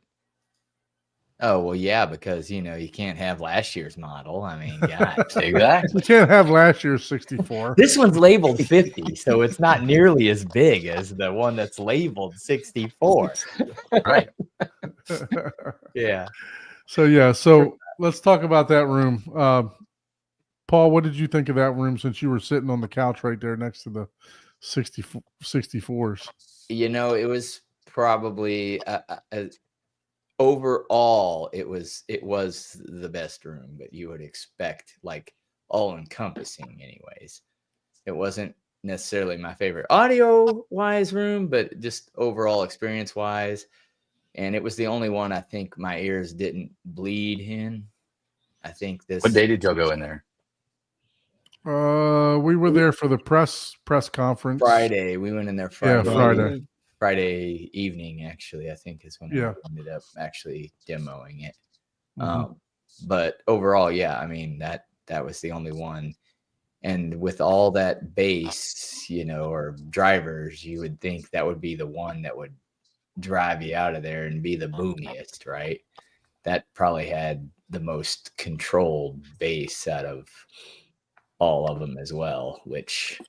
Yeah, and they were using Storm processing in there, so it was direct art that they were using. So yeah, it was. Yeah, that's right. Yep. So Derek, how about you, sir? What did you think about that? So I heard at the very beginning of the show, like literally 9:20 on Wednesday, and it was very hot on the subs that day. That makes a difference, man. it was hot. And I think Matt Trinkline finished calibrating it, the main calibration, at like 3 a.m. and he was still tweaking it. He left right after we went through the demo. He was spent. But I will say this, it definitely showed you the potential when I went through. It was the first time I've experienced bass where my entire internals were trying to rearrange themselves and push around. And I've been in Sheldon's room with full on mode, right? That was all 16/18s, the 24 going, the seats going full, and it was nothing like that. Right. But it was a little muddy. It wasn't as clean. Yeah, the details were there, like all the like highs and the details, phenomenal. I've listened to Ascendo rooms quite a lot. There's some folks nearby that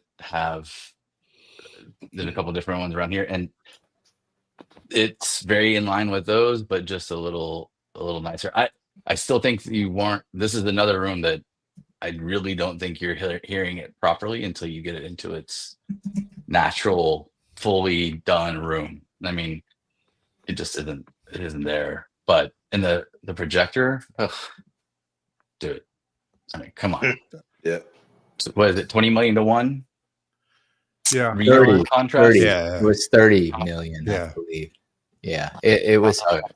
They calibrated it down to 320 or 350. I forgot nits, and it was bright because and that's the other thing that they showcased is in that particular one where when the lights went out and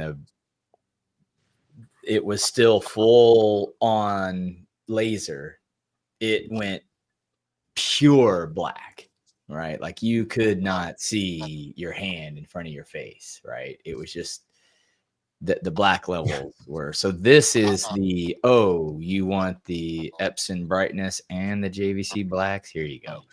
Yeah, They that had is a true. baby, and that's the G3, man. Yeah.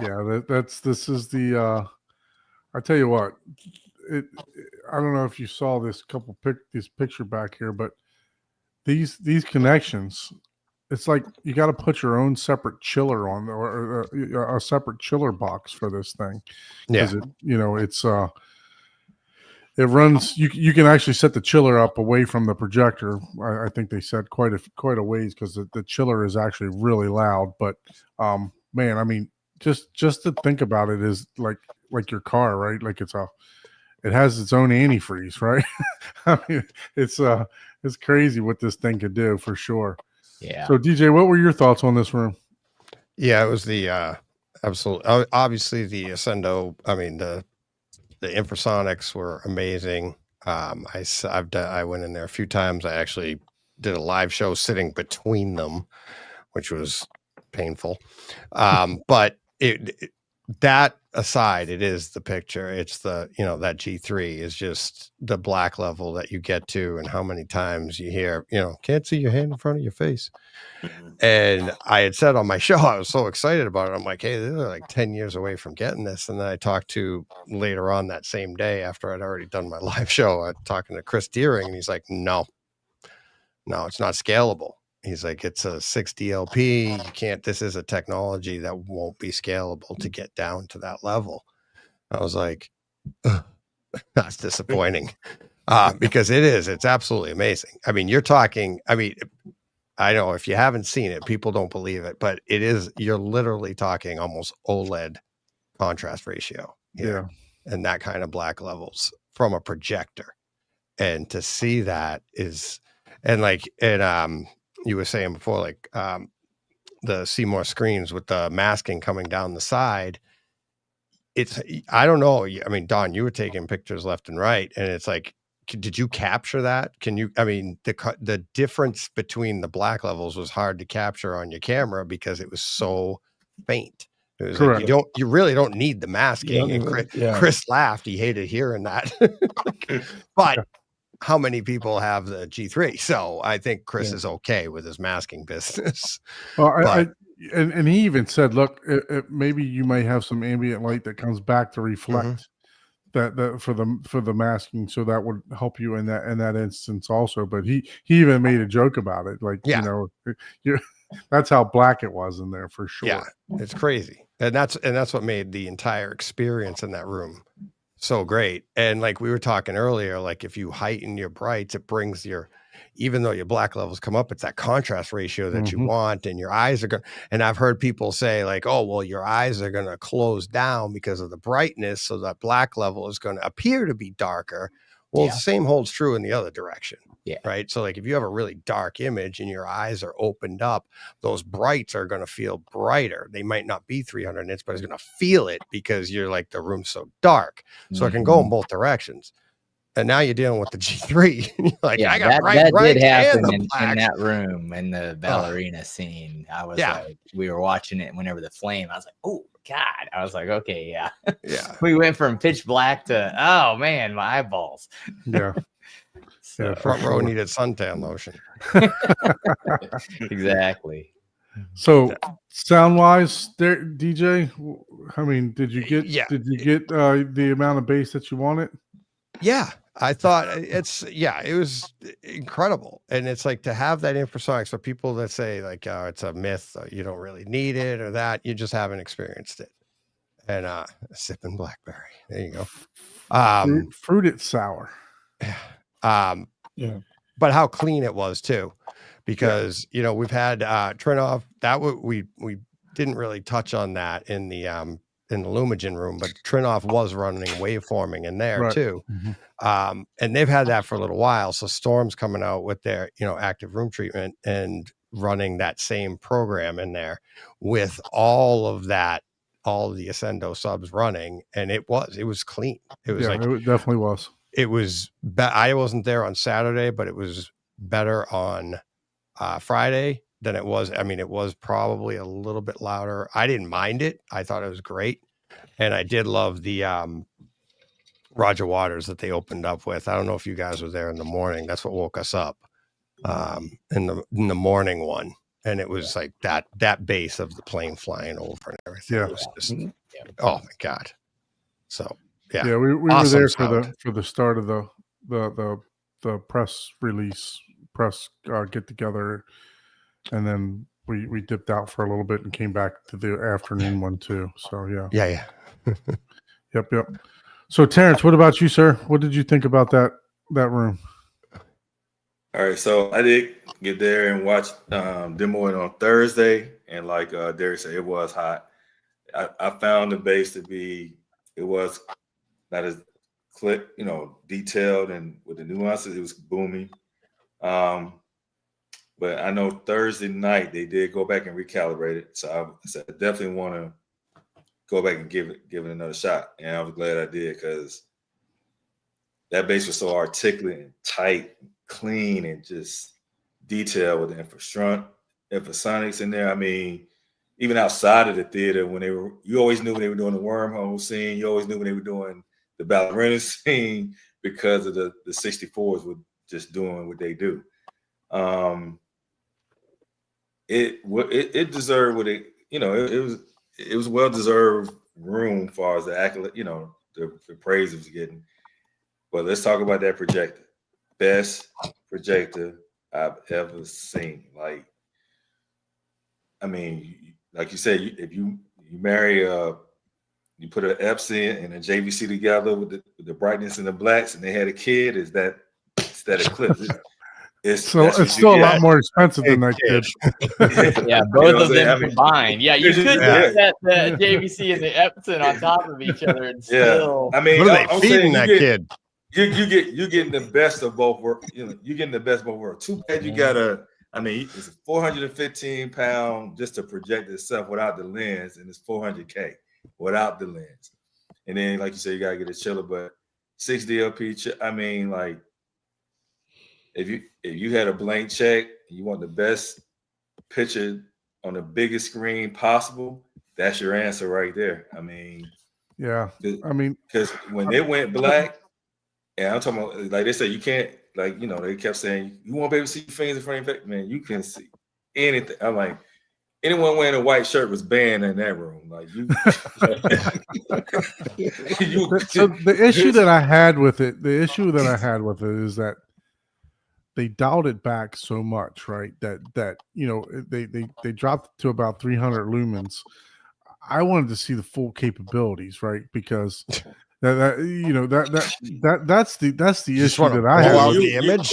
Well, look, it does 50,000. It's 50,000. I was like, I want to see the screen melt halfway Yeah. through the demo. You want to see all 50,000? You want to see the sun on it, huh? You want to see all 50,000 lumens? I mean, unleashed. You would need shades in there. You have to wear shades to watch it. Okay, so it's like when you do You can't handle the truth. A projector comparison, right? If you lower the light output down on every single projector, right, to match, I feel personally you're defeating the purpose. You want to see what those projectors can actually do. No, they the should goal be is to go calibrated. home with my eyes, man. I'm not trying.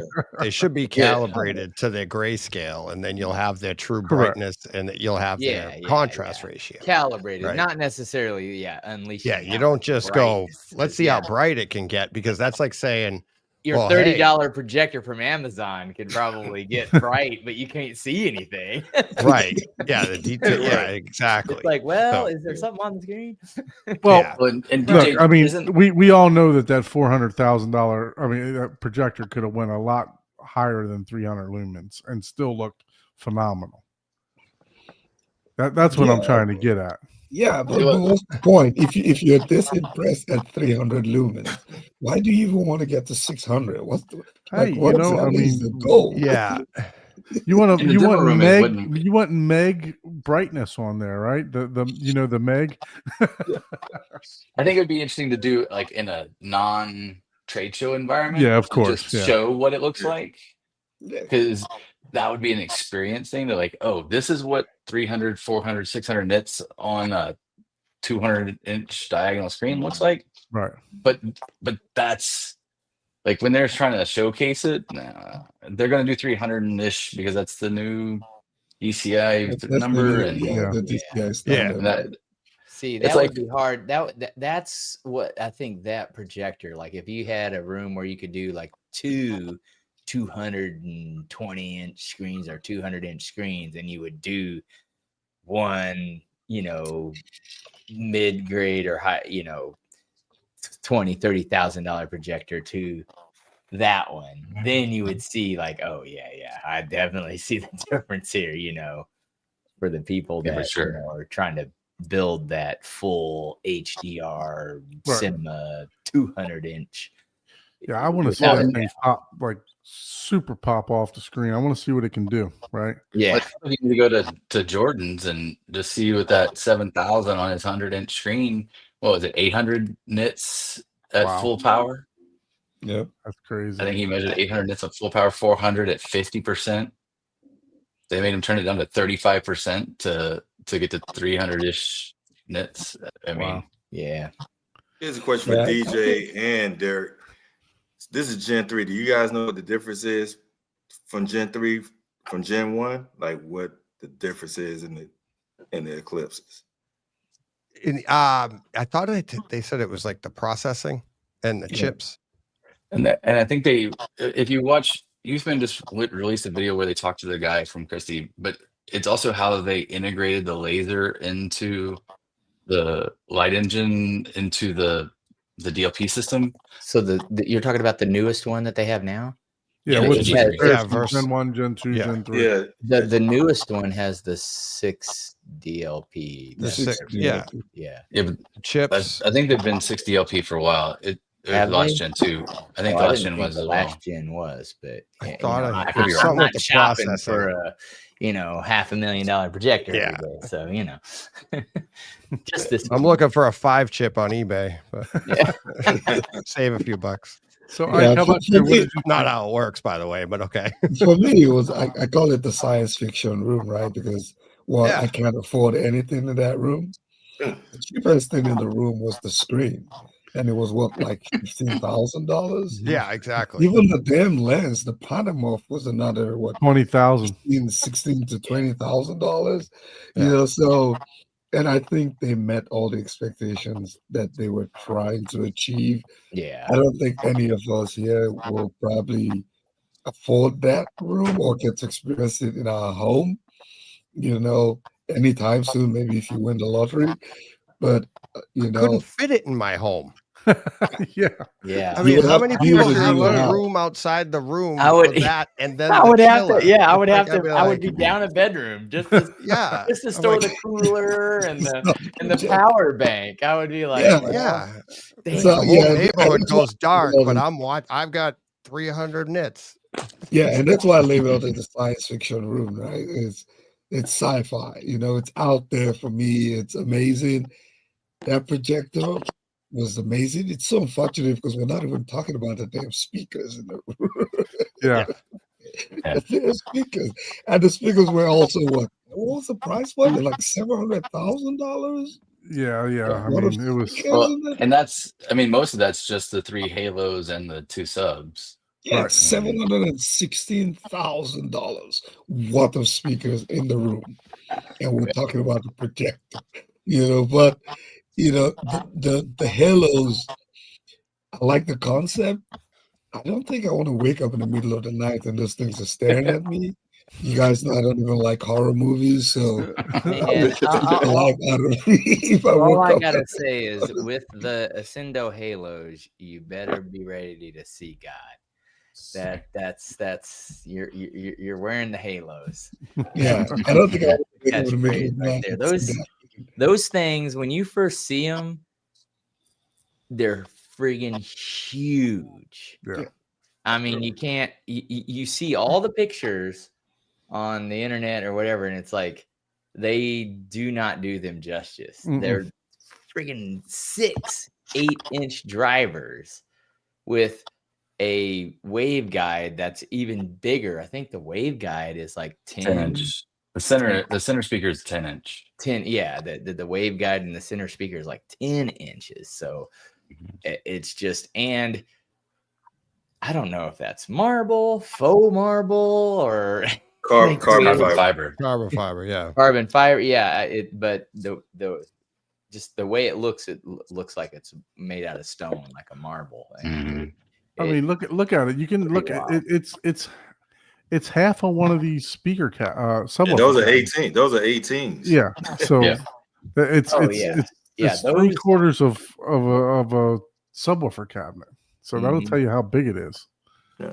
I would love to see that. I would love to hear those in a room, like a really big room where they're meant for, to really hear him shine, those AI stuff of where they try to show like angels that have one of those angels that has like multiple eyes surrounding it, where they use AI to do those angelic characters. That's what the hell it looks like, man. It looks like one of those AI angels out there, man.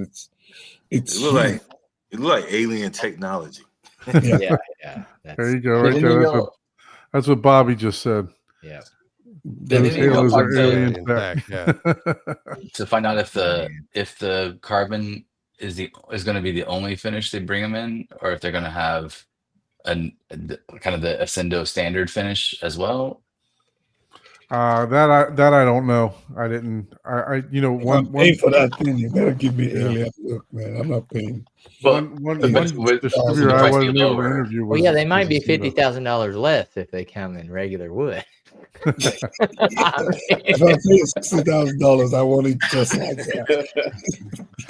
Corey, let's get your final thoughts on this room here. What did you think about it? Man, I loved it. I actually saw it on Friday. Actually, just looking at the speakers, I thought the bass was just going to kill me, but it didn't. And the picture was definitely great. It really looked like a real bright television. It didn't look like a projector at all for me. Right. Yeah, it was a good room. It really was a good room.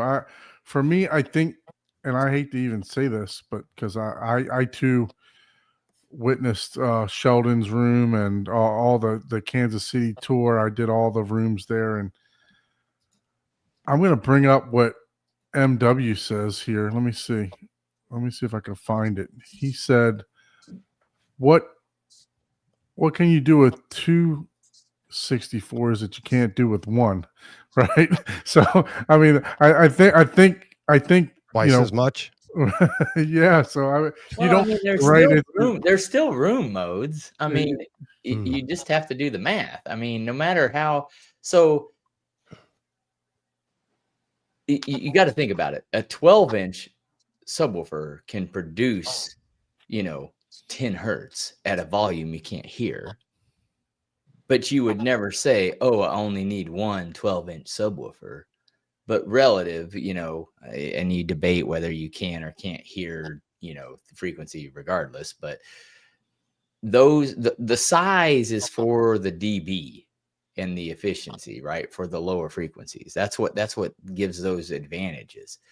But you're still getting room modes, and it's not because, the wavelength is so long. Well, it's still math. It bounces back and forth 25 times before it, creates one wavelength. But you're still going to get cancellations regardless. If no, because you're not hearing them. Position versus another, but it will still, if you have two forces that hit each other, they're going to cancel each other out. And that even if it's just a motion, like if two things push, the object's not going to move. Yeah, but in that room, the 64s, they had two of them. They had no. What I'm saying is like they're below 20 hertz. Yeah, those are not staying in that room. They're all gone. Those things were at the end of but the other part is you kind of touched on it a little bit, Paul. It's the processing. they're using the active room treatment. If you only have one, you don't have I another was one gonna to finish cancel with that. that Yeah. out. They're also using those to not Exactly. just cancel room modes, but other Yeah. Yeah, and at that frequency, they don't have to be across the room from each other. They can literally be sitting next to each other like they were, and those sound. It's basically like, imagine you're at the wave pool at Oceans of Fun, and you have a wave maker. Whoosh, whoosh. Okay, well, if you just do this one, the wave goes here and then comes back. Well, and that's what gives you that over here. Now, granted, this one still does a wave out, but if you want to start canceling cross waves or making other stuff, you need the 2 wave paddles going together. Yep, that's exactly what it is. It's the storm. It's probably Jeffrey just wanted to have 2. You can never have too much. You're not even technically hearing it, you know. Correct. Feeling it, it, you know. So, but I'm kind of with MW. I feel like I probably would get the same if you utilize the. Do you need to? Right, exactly. No, I'm telling you. Do I need a $400,000 projector? No. I'd be willing to bet Jeffrey would say for what they were doing in there, you need 2 for the cancellation. Yeah. Otherwise, the processing doesn't work because there's nothing else in that room that's going to cancel out, and it might have sounded muddy. I know you can't hear it, but what that room is doing is, I'm telling you, that's why I'd be willing to bet. That's why I'd love to have Jeffrey on. We didn't interview him, unfortunately. I'd love to have him on the show to explain a little bit more. That would be awesome if we could have them come on. All right, so let's we're getting close to time here, so let's try to move on to the last sound room on that side. Well, I wouldn't say the last, but because I did skip over a couple. What did I skipped over? Share screen. You skipped over K-Array. Yeah, K-Array. I did go into K-Array. I was impressed with their speakers. I will say that, you know, for such a small form factor that they had, I thought they sounded really well. They didn't have a full theater setup. It was more of like a living room type of setup, which is no big deal because that you know, plays into a lot of our homes, right? So real quick, Ike, what did you think of K-Array? That's the one we saw on Saturday, right? Yes. With the small speakers, right? Correct. Yeah. Those things were loud, even though I feel like they were just pushing it. But I was impressed. And in that particular situation, size did not really matter, you know, for just the way they were loud. I don't know if I would ever want to have my room sounding that loud, but it was surprising. I tend to skip over K-Arrays, but this time you kind of dragged me in there, and I wasn't disappointed. I just thought that the speakers were pushed, you know, to a very a noticeable limit. You could tell that this guy is screaming out. At some point I was like, can you just turn it down? So Derek, did you check those out? Didn't. It was low on my totem pole. Yeah. Corey, how about you? No, sir. I didn't get a chance to see that. DJ? Same thing. I just felt like it was loud, and I felt like after leaving that room, it was more like how I feel about brightness, where I want accuracy out of my projectors. And I felt like this was like, I hate to say it, like going to see an IMAX movie. We're just going to make every speaker really loud because that's what people know is good. Right. And it's like, so I'm sure they could be dialed back, or, you know, you can tune them to your room. But if that's what you're doing, I don't know if this is what you would go for. You know what I mean? Like sometimes demonstrations can be like, well, what are you trying to do? What are you trying to sell here? What are you trying to show us? And I thought you said you blacklisted Abe. How did he get a blacklisted? What did I do? What did I do? Did he buy the first or the last round? Sorry, guys. I got stuck in a job site trying to get the network up and running and all their cameras. And I was going to see if I could try to do it from there, but I was lucky to get their stuff working. And it's like, and then I ran back to the Airbnb to at least say hi. No problem. No problem. We are coming to probably a wrap up in the next little bit here, but thank you for joining, Abe. Those of you who don't know, this is Abe from 3D Sound. So appreciate you for joining us. Terrence, what about you, sir? Did you get a chance to see the K-Arrays? Yeah, I did.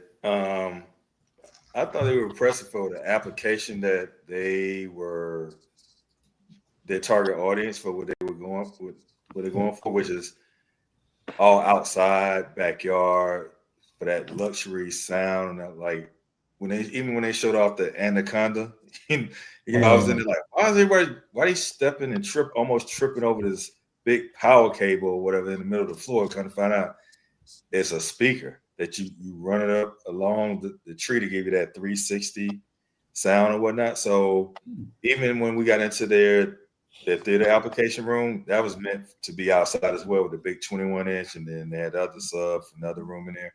So if you're looking for something that could really output really loud, pretty good sound outside of your backyard, I think they hit I think they really do well in that space. Real quick, a trend that I noticed that a lot of the pro audio guys that do stadiums and all this stuff are coming down into the luxury audio space. I don't know, like Theory and Level Acoustics, Array, and Level Acoustics. I know we're probably gonna get into that, but that was an impressive demo they did too as well.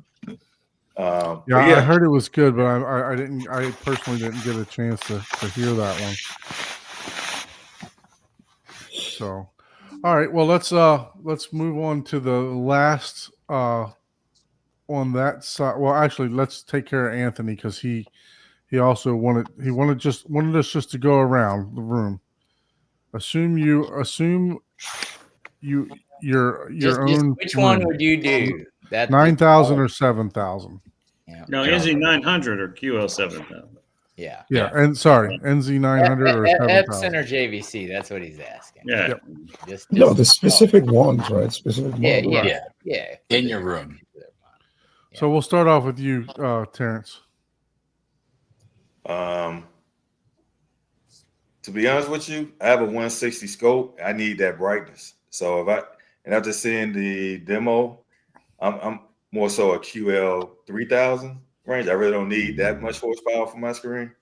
But yeah, and I love me some blacks, but the Epson's blacks, I can live with them.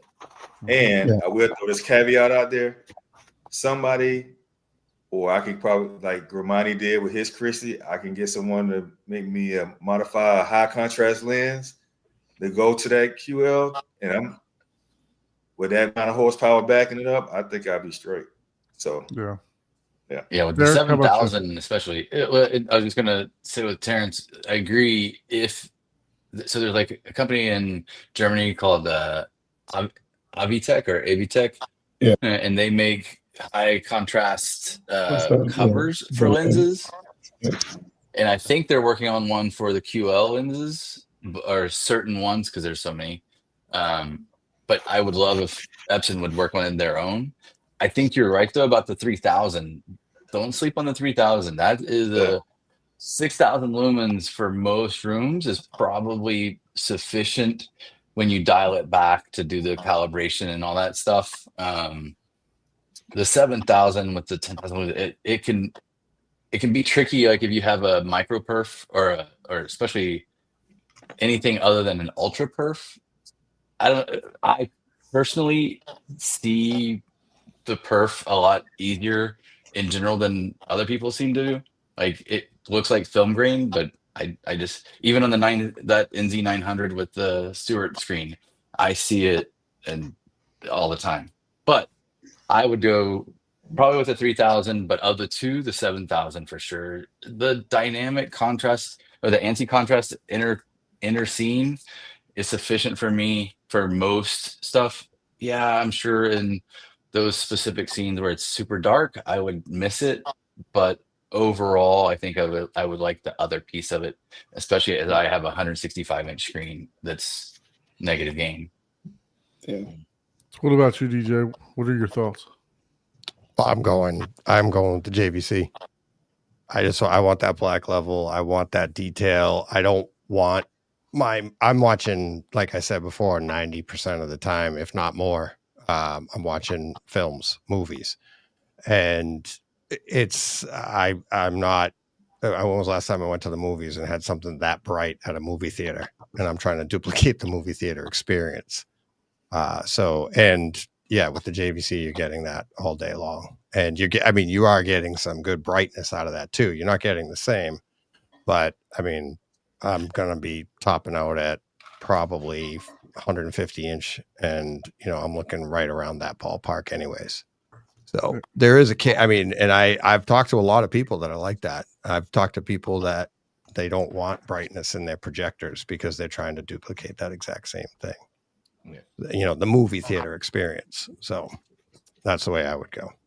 So we'll come to the theater designer last, but we'll go to Corey now. Yeah, I'm definitely going JBC. When I saw that 900, it was enough light for me. The colors and the blacks on that just kind of blew me away. And I'm working with the SI screen, so I'm 110 inch screen, so I don't need a bright Canon, and I got a dedicated room, so I don't need all Yeah. that. Yeah, so I'll sum it up afterwards. But Paul, how about you? What do you think? I've already said I would go with the Epson just because I like the brightness and the, perceivably, a little bit of HDR. It's not really full blown HDR, but I will caveat, like Derek said, and the JVC undoubtedly is sharper, especially like if you pause something. Oh yeah, it's notably sharper. Like the same scene, you're gonna look like you have film grain on an Epson versus a JVC. Now, I personally don't mind that. I feel like, because I'm old school drive-in movie theater kind of guy, movies gotta have some grain in it, So I'm that guy. So yeah, I'd go to Epson. So what about you, Ike?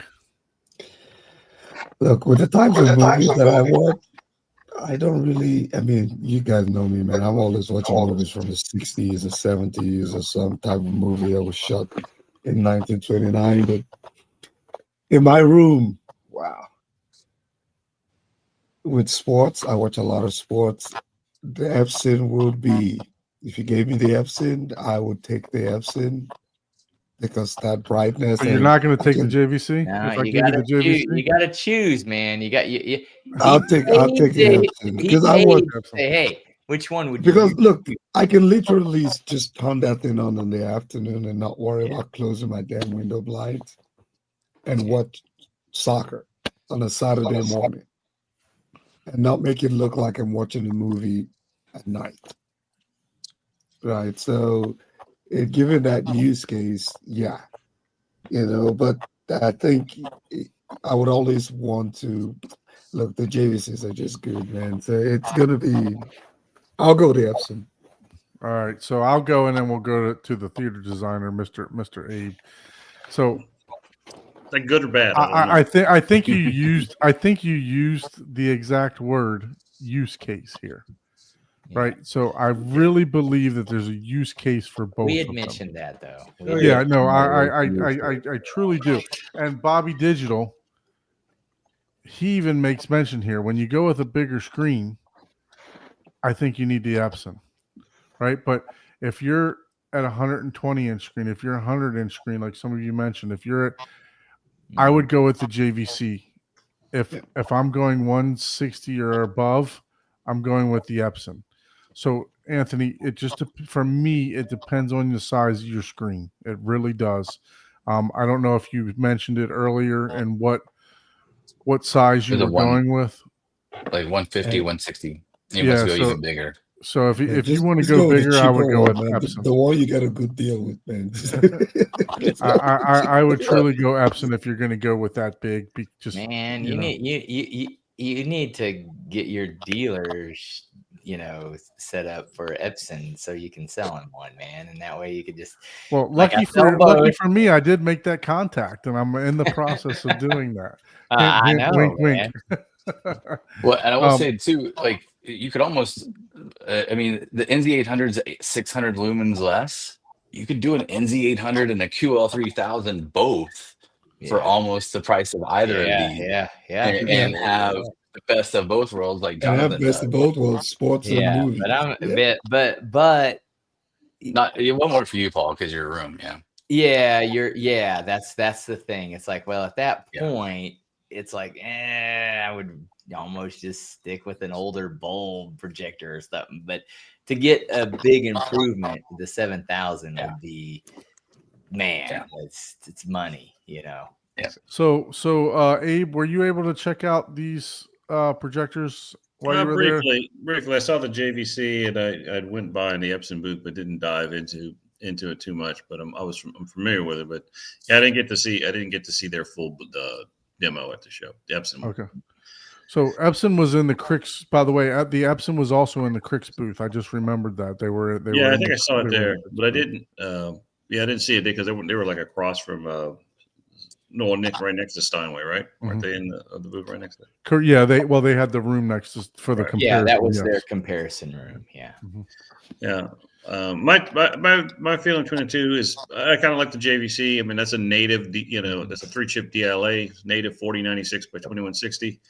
I like that. I don't know if the Epson's definitely not a native 4096 by 2160. It's a 4-way It's a pixel shifter. Yeah, I think it's but that's a minor thing. But I just personally like having that native resolution on it. Yeah, you do see the sharpness. You do see the sharpness difference. I mean, Yeah. I noticed it even But- in their own comparison. Shootout. Yep. Yeah, I even mentioned saw that the too. sharpness Yeah. difference, right? But use case, like you said, where use Yep. case definitely, what's the size of the screen, what's the ambient light? There's a lot of other factors there, distance to the screen, a lot of other factors. But between those two particularly, and even though the QL7000, very nice projector, plenty of light output, a little pricey for my taste for that for what I think it delivers, but for not much more, you can step into some. You're 40,000 for the QL7000. No, 32. 32. Okay. Yeah, man. 32 plus 2,000 for the lens, so 30. Mhm. 34. Yeah. Okay. So we're getting close to where, see, not that much more money, but still a lot more money. You can be going into Barco territory or something of that nature. But JVC out of those two, but QL7000 is still a great projector. Yeah. All right. I do want to mention. Did you guys get a chance to go into the JBL synthesis room? Yeah. Yes. Yeah. Absolutely. Because they were using the QL7000 on that 200 scope screen in there, and it looked really good, especially And on it still F1. looked really good. Yeah. Mhm. Yeah. They did. Yeah. You can throw that thing on the huge screen. Yeah. You can throw it on your wall and it'll look It good. is comfortable. Yeah, it's a great projector. So neither one of these are bad choices. Just they're Yeah, nuanced. no, Oh, yeah. Yeah. And you know what? If you really wanted to, I'm thinking about this now. Let's say you go with the slate screen. You could drive those blacks down on the Epson too. So if you were to go with the You slate can, but you screen, do sacrifice a little contrast when you do that. yeah. Just a little bit. Your reds are going to be just a slight bit washed out. It's the only problem with that screen. Which I mean, we're comparing length versus girth. So yeah, actually, I mean, you notice, there's a time and a place for both. I don't know what that. Leave it to Paul. Just saying, hey. All right. Well, let's hit the other. Let's hit the last room on that floor plan, which I believe was the storm. Oh, did y'all have like a floor plan? I missed all the good fun. Yeah, man, you missed a lot of the. I'm sorry. I was hoping I could get out of that job site, man, but we didn't get out that job site till like 10 o'clock. So this was the storm room. What the SR6? I forgot what speakers were in this bottom room here. That was a PMC. Yeah, PMC. Yeah, that's it. You Oh sure? yeah. And the storm room was Yeah. PNC? Yeah, there was Oh. there was 2 storm rooms. One of them was the Ascendo, and then this was specifically set up by Storm with the PMC speakers in it. Oh, okay. And then the Ascendo was in the other room. But yeah, so what did you guys think about that room? Who wants to go? I didn't make it in there. You didn't make it in that After Ascendo and Storm, what do I need that? Is that the one with the big infrasonic sub behind the screen? one? No, that No, was the Ascendo and No, he's Storm. talking about the Next dais. to it. Okay. He's Yeah, talking about the sure. dais. The Oh, 60 that inch was- dais. he's actually right. The PMC did have the big 60-inch The infrasonic one. dais behind behind, infrasonic behind it, and it had a barcode in there for the it. projector. It had a barcode, yeah. Oh yeah. Yeah. Yeah, Mm. it It's was. the very first one when you went down that aisle. Correct. Yeah. Yeah. What barcode was it? It started with an N. The Nervous. It was Nervous. Yeah. Yeah. Yep. Which is by far, absolute from the whole show, my favorite projector. It was a That's a great great projector, and I've got one already expect to go in the house. They're still trying to get those out of manufacturing, so hopefully The dune scene in that room was like, it did capture the brightness of being out in the desert. It was really, really sharp. Yeah. That was a really good sounding room. I know a lot of people couldn't get in because it was jammed up with a lot of appointments only, and that's why a lot of people didn't get a chance to demo it. But I was my first time hearing PMC. I always wanted to hear him, and that was a very, very good demo room. Yeah. Derek, were you able to take that one in? I was not, unfortunately. That was, again, another training. Yeah. Corey? No, I didn't get a chance to see it. Paul, I think that was one of the last ones that we saw. Yeah, and man, like I said, I really need a picture to remember. I think the PMC speakers were like horn style speakers, correct? They were EMC or PMC? Was it PMC. PMC. Oh, okay. Yeah, I remember we went there, but I honestly, remember I them. They don't were- remember. I don't remember much about them. I need to check my videos, and that's probably not good. But I don't think that's because you didn't give me any good impressions or whatever. But I just don't remember. I do think it was a bad choice to put 2 different vendors with 60-inch plus subs next to each other. Yeah. It's just going. Yeah. Whose sub are you hearing? Which one are you feeling? Feeling. Or hearing, yeah. Yeah, feeling. Yeah. I mean, this room, I enjoyed this room. You know, I thought it had good sound to it. I did enjoy the projection also in this room. I will say I didn't like it as much as I did the 2 Christies for as far as projection. But overall, I thought the room sounded well. I don't think they tried to blow your eardrums out either, so which was nice, you know. And I thought everything just was blended very well together in this room. What projector did they have in the room? The Barco. Barco. Oh, okay. Oh, yeah. So that's the room with the barcode. Yeah. Yeah. How about I you, like Mike? about it too, the I know you Barco saw it, but I was saying the barcode was really quiet too, because I was on the back row and there's those studio chairs, Yeah. and it was right over my head, and you couldn't even hear it. Yeah, I saw the barcode. I saw that last year. It is a really nice projector. Yeah. so let's talk about the JVC room, right? The JVC synthesis room. That was in the JBL. sorry, JBL room. I apologize for that. Yeah, that's one I wanted to go to, and I never did make it. Yeah, that was in the big Harman demo. I mean, they had a ginormous footprint on the show floor. DJ, were you able to make that? No, I didn't get into that one. Ike, how about you? I don't think I did. You did with me, so I know you I did. did. You were holding my hand, and They're all blending together. Oh, okay. So yeah. That's the JBL synthesis, the one, the white room right in the middle of the Correct. showroom. Yeah. Yes, that one was very impressive. I remember now. That was really impressive because we These took pictures, the man. video outside You know and then walked how much we've inside. done since last week. Well, Paul, I know you didn't do this one because Yeah, you were on the road. that was impressive. We did that one. Yeah, and it's classic JBL, right? It's like you can. I don't know if JBL can disappoint you, except if the calibration is just done completely wrong, right? So it's almost like this is what I expect from JBL. Yeah, that's great. Yeah.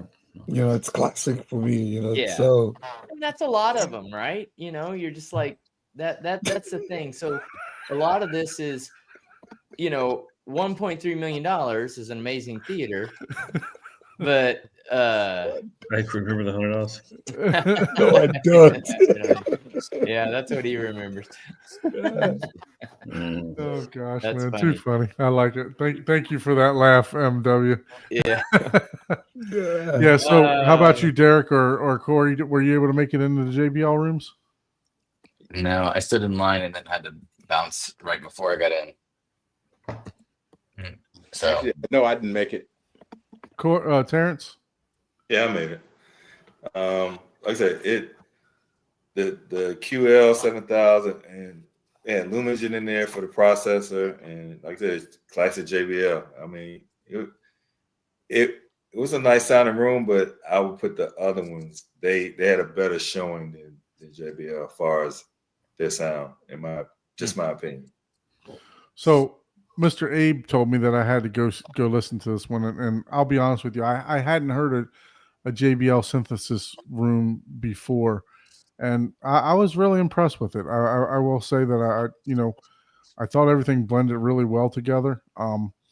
The highs were a little bit bright for me, but just because I'm not that with that particular speaker, but overall it did sound.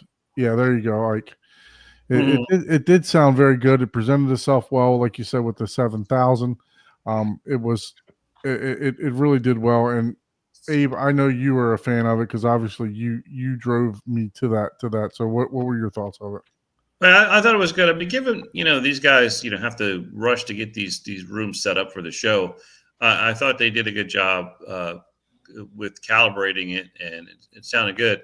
But I can definitely tell you, like, what I heard from Mr. Long's synthesis system we put in, I would think would give that demo room a run for its money. So, which is the difference between when you have like a week to do, 3 or 4 days of calibration and really spending the time to dial it in, listen to different source material, as opposed to say a couple of days at a showroom floor. So Right. Given that, I thought they did an excellent job, but I think there's probably was more headroom that they could have, if they had more time, they could have dialed it in just a little bit more. But but classic JBL sounded great. I've been a loyal synthesis dealer for 20 plus years, so definitely love what they produced, and I like the cohesiveness of it as a system, that it's all integrated, engineered together, from the amplification, the preamp processors, the speakers. They do a phenomenal job of making it as a complete assembly, a complete kit. It really works real well. So I want to move to downstairs real quick. There's 2 rooms that I'd like to talk about outside of the Epson room, which we've already talked about. One of them was the Lindorf room. And then the other one was Theory Audio. Did anyone make it to Theory Audio? Because unfortunately, I didn't make it to Theory Audio. Yeah, I made there. Yeah. But how did that sound? I did get some pictures up on the top floor of some of the equipment that they have, and my goodness, it's gigantic. I mean, some of the stuff they have there is true concert speakers. It was just. I mean, look at this subwoofer. This is one of the subwoofers. I remember that one. Yeah, that was that's the one with the 221s in it. That's a prototype that they still. I got to add onto my house for that. I don't think that one's actually ever going to go to production. Prototype, man. Hey, if you're gonna stuff your garage with something, it might as well be that, right? Yeah. So these are some of the sound bars they had, and just regular speakers. But yeah, I was impressed with the looks of them. I didn't hear them, unfortunately. But Terrence, what were your thoughts with Theory? Very, very impressive, man. Like, Interesting. It was amazing how when Paul, I don't know if he, maybe Abe can say, was Paul the owner of the company? That was doing the presentation? Yeah. Yeah. Okay. So yeah, he did a great job with the PowerPoint presentation and going out and discussing all the products. So he started off with the 6 and he went into the 8 and just show how they put that same speaker in so many different their products. And it's even the pendant speakers they use, because he did a lot of 2-channel, and the 2-channel was just very, very, very impressive. And even in a room that they were in that wasn't really the best shape for sound, and I mean it definitely was impressive. I believe that he said they use PowerSoft. They designed their proprietary amps that go along with their speakers, because you only can use their amps. You can't use outside amps with their stuff. But I mean, you could put together a really, really nice system for what they do. So yeah, they would definitely impressive. Yeah, and I'll echo that. The 6.5-inch speaker they have, whether it's the in-wall version, the pendant version, it's impressive. And they just came out with a 5-inch that is almost as impressive. It's not quite as impressive. The output that they can put out and still have that clarity, and the output wasn't like usually, you associate something that's that loud. It's like, oh, that's annoying when does it get up to that kind of SPL.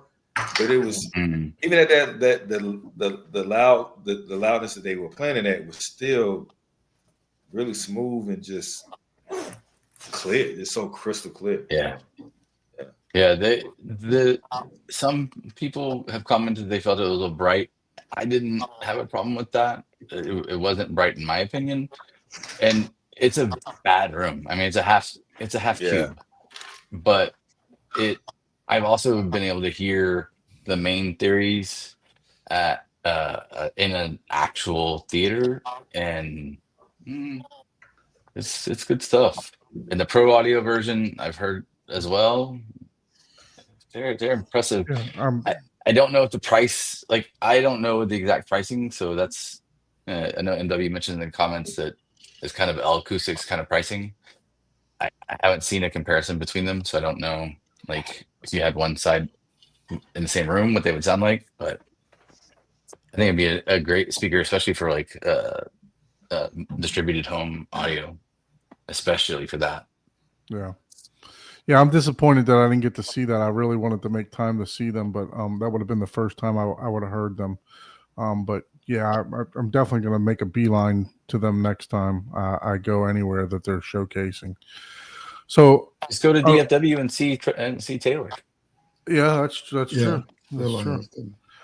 So before we touch on Lindorf, I want to apologize to any other vendors out there that we just didn't have time to make it to or talk about tonight. As you guys saw, that the CEDIA room is just, like I said, my one word is overwhelming, right? I mean, it's just tough to get to everything. I was there. It gets tough to get to every demo and everything like that. So especially within when you got to catch a flight on Saturday, I didn't have the full day Saturday either. I was only able to stay like maybe 2 hours we stayed there, right, Ike? Yeah. So it's tough to get everything in, on that particular weekend or Thursday through Saturday. But I want to talk about the Lindorf. For the most part, the Lindorf room was appointment only. So I don't know if you guys made it to that. They did open up to the public in the afternoon after 4:00. But Ike kind of touched on something that earlier about room acoustics. And I can tell you that this room was a large room. It was divided into 3 sections. Big open concept for 2 of them, and they literally, for their theater, they had a curtain dividing the room. Okay, so 0 room acoustic treatments. I And just it want was to preface still that. the Yeah. best Zero sounding room room. acoustic. Yep. I want to preface it that there was zero room Yeah. acoustic treatments in the in this room. Not And I'm even gonna- a cheap $5 one from Amazon. Yep. Nothing. Well, except for Oh. the curtain, that little thin ass curtain they had in there. So yeah, so I'm going to show you some pictures of the of just this. I didn't take a I didn't think to take a wide now shot. he pulls up the pictures. Wow. So in the first part of the demo, they That introduced sound this. bar was amazing. They introduced this $40,000 sound bar that Ike and I they played the demo of Maverick and the plane flying over, and everybody that was standing there was probably 20 people standing in front of this sound bar. Everybody looked up We were as the looking up. plane flew over their head, and it just went beyond their head, and everybody turned around looking for more speakers, and there were none. So not only is this thing beautiful, but it really did sound phenomenal for a soundbar. DJ, were you able to make it down here to this room? No. I've heard them before. I wasn't able to make it down there though. Dude, Terrence, how about you? I didn't. That's one room I missed. Was the Lindorf. That sound bar is not technology; it's witchcraft. It's witchcraft. I don't know what they did. Yeah, it's not I technology. agree with you. I don't know what they did there, but they literally had us looking. It was insane. It was very insane. I had never been impressed by a soundbar ever. That one definitely blew me away. This particular one, it sounded better than my original 5-channel setup that I had. I'm not going to call any brand name, but it's out of respect. Yes. I don't want to catch any flack for that too, but it was impressive, and it's classic. It's classic Steinway, right? And Lindorf, and I'll let you continue. Yeah. So we listened to that, and then there was another part of the room that they had another company in there that they were partnered with that they use a technology to vibrate. I mean, granite and make sound coming out of it, which was just unbelievable in itself, right? So, and I was looking for speakers behind it when we went into this theater room that we're at, but I mean, it's first world problems, right? The customer don't want to see a TV hanging on their $100,000 piece of granite that they put up on their wall, so they made it to where the actual granite can vibrate, and they take cameras and put cameras all inside of the granite, and then they cut the hole out for the TV. Well, they take like a 8K resolution of this actual of the granite itself, then they place the TV in there, and then the camera evaluates with AI the light for going from this way or this way, and they make the picture match exactly on the television as what you're seeing for the granite. So everything just blends together. It was just really amazing Solid technology. slab. Yeah, it looked like a solid slab of granite. But let's get to this theater room, because the to me, so after talking to Klaus, this was $128,000 sound, not projection. There's no way I would have guessed that, man. I would have said $128,000 sound. It doesn't include the projector or the screen, but it had three line array, as you can see here, line arrays, and then they had these were their on-wall speakers. How shallow they are. They did have some wides, and you can see the stacks of 15-inch subwoofers that they had there. This is their Atmos that they had. They had only four Atmos speakers set up, and with just the back boxes, and these were their rear surrounds just floating in the air. And I don't know, I can say that with the room being wide open, this is the center channel. This is what the center channel looked like. The other ones were the left and right. You can see that they're side by side compared to on top of each other with the center, the drivers. So All right, and this is this is what they use. That's the MP60 with the Lindorf MX8 amps that are 400 watts per channel, and then they had they were using these amps to drive the subwoofers also. So, Ike, your thoughts, sir? I don't even know. I don't even know what to say, because I think if I say it, I feel like I will be exaggerating if I tell people how impressed I was about the room without the treatment and just the way it was, just like an open space with a curtain. But whatever that Lindorf, that MP60 does in calibration, that room perfect, that thing is a hidden gem, man. It was really impressive. If you ask me to guess the price, of the speakers, I would have said $500,000, but it wasn't even $200,000 worth of speakers in that room. And I'll put it this way: if I win the lottery, the way you guys are gonna know is I'm gonna upgrade to Lindorf. So if you ever see me upgrading my speakers to Lindorf, it's like, yeah, I won the lottery. So, Paul, I can't imagine if they had like any of the SR rooms with the treatments and everything. That would be perfect. They need to do that. So, Paul, you also got to go to this room. What were your thoughts? On the way to this room, I heard Abe. You said that Abe said it was the best, and I was like, man, he's voting with his eyeballs. Those are probably the best looking things.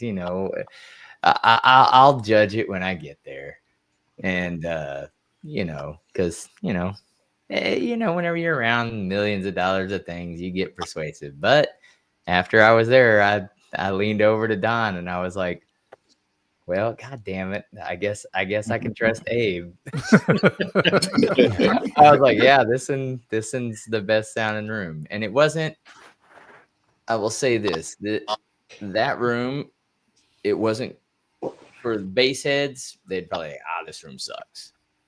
But if you want immersion, quality, clarity, we're talking the thing that impressed me the most. The only way you're going to get this is with headphones or a very well calibrated room. And there's no friggin' room treatment in this. The Bond scene, I was just where about to go the there. lady was saying, James, right?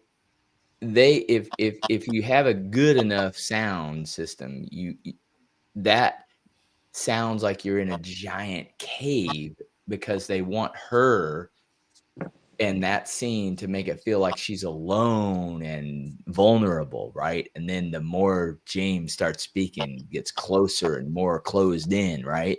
And you clearly hear that. And that's none of the gunshots, none of the bass, none of the anything. It's just the way the whole system, integrated together, and that's not a scene, that's not a scene people talk about. It's like demo scenes, but I'm telling you, man, that like just in that little scene, whenever she's screaming and she's whimpering or whatever, she's like, James, and it's just, you could just hear that it's just like this. I'm alone. And even when the glass was breaking, right, with the gunshots and just falling to the floor, it was almost like you could account for every glass that hit the floor. Yeah. That is how it was. It was like the more it just drops, it's almost like you could point and like, wow. I don't know what they did there, but it was impressive. It was to me, audio wise.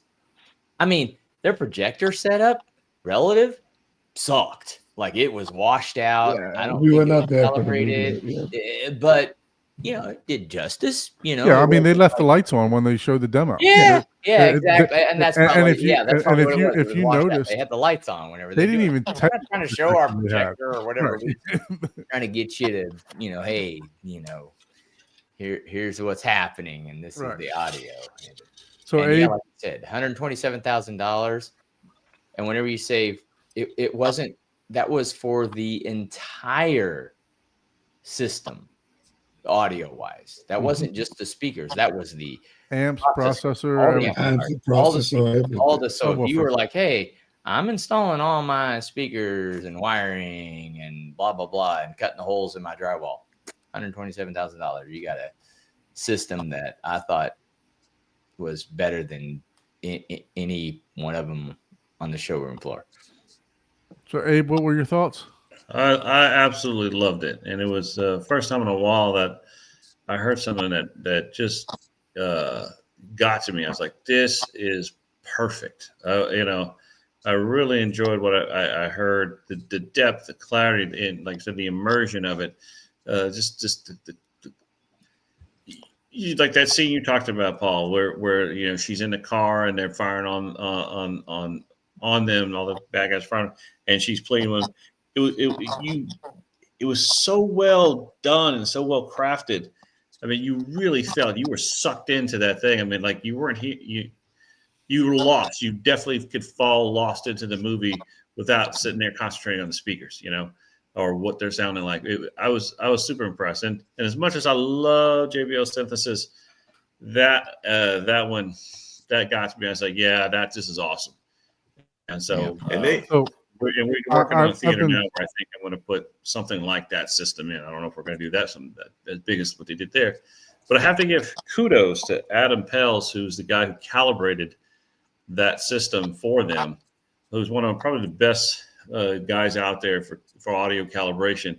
What he did to that room, given the fact the room had nothing, was amazing. So I have to give some credit to him, because I don't think it would have sounded as good without the work that he probably put into that calibration based on that, how bad that room was. I mean, it was bad. Yeah. And look, there was no.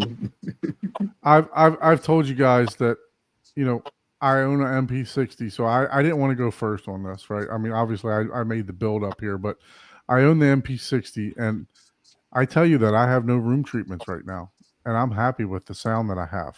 I will say my bass, after coming back from CEDIA, my bass is a little bit is boomy, and it needs to be tamed down. But with 0 room treatments, I can get close to what I heard there, which is, for me, impressive. With just the room treatment, with just the room perfect. So my vote too was the Lindorf, just because of the room and the pure. I actually got spatial audio out of that room in the seats that I was sitting in, and I did sit in a lot of the MLPs in these rooms, so I actually got spatial audio where stuff was moving around me in that room. Yeah, that was probably like only one of 2 or 3 rooms that had spatial audio, right? Mm-hmm. That you could really tell, because some of the other rooms you sat in there, you're like, okay, what's going on? But you knew the sound was coming from over there, but it didn't envelop you, right? So, well, look, I definitely appreciate all of you guys for joining us tonight. DJ first time, Corey first time, Derek first time. You guys are always welcome. If you ever want to come back on and just talk shop, right? Absolutely. You got the link. We can battle JVC and Epson all night. Yeah. we definitely appreciate it. I'm glad we didn't get to Clyde Escape, but that's I just want to say one thing. I had a great time hanging out with Don and Ike and Paul and show, and Derek. It was a pleasure meeting you there, and Terry. I don't know if I think I met you there as well. No, we didn't get a chance to meet. Okay, but just saying, I had a great time hanging out with you fellas. It was very fun. Definitely, hopefully, we could do it again next year. Look who! Before we jump off, look who we got. We got Mr. Rob, next level design. There he is. He was like, wait a minute. You got. I was listening to you guys. I'm like, wait. I have to jump in and say hi to you guys. No, absolutely. No, we wrapped up with the Lindorf room. Not to take anything from your room at all, but we the price point that you put in that room, you had a phenomenal room. I mean, you could push it to any level that you wanted to with your speakers.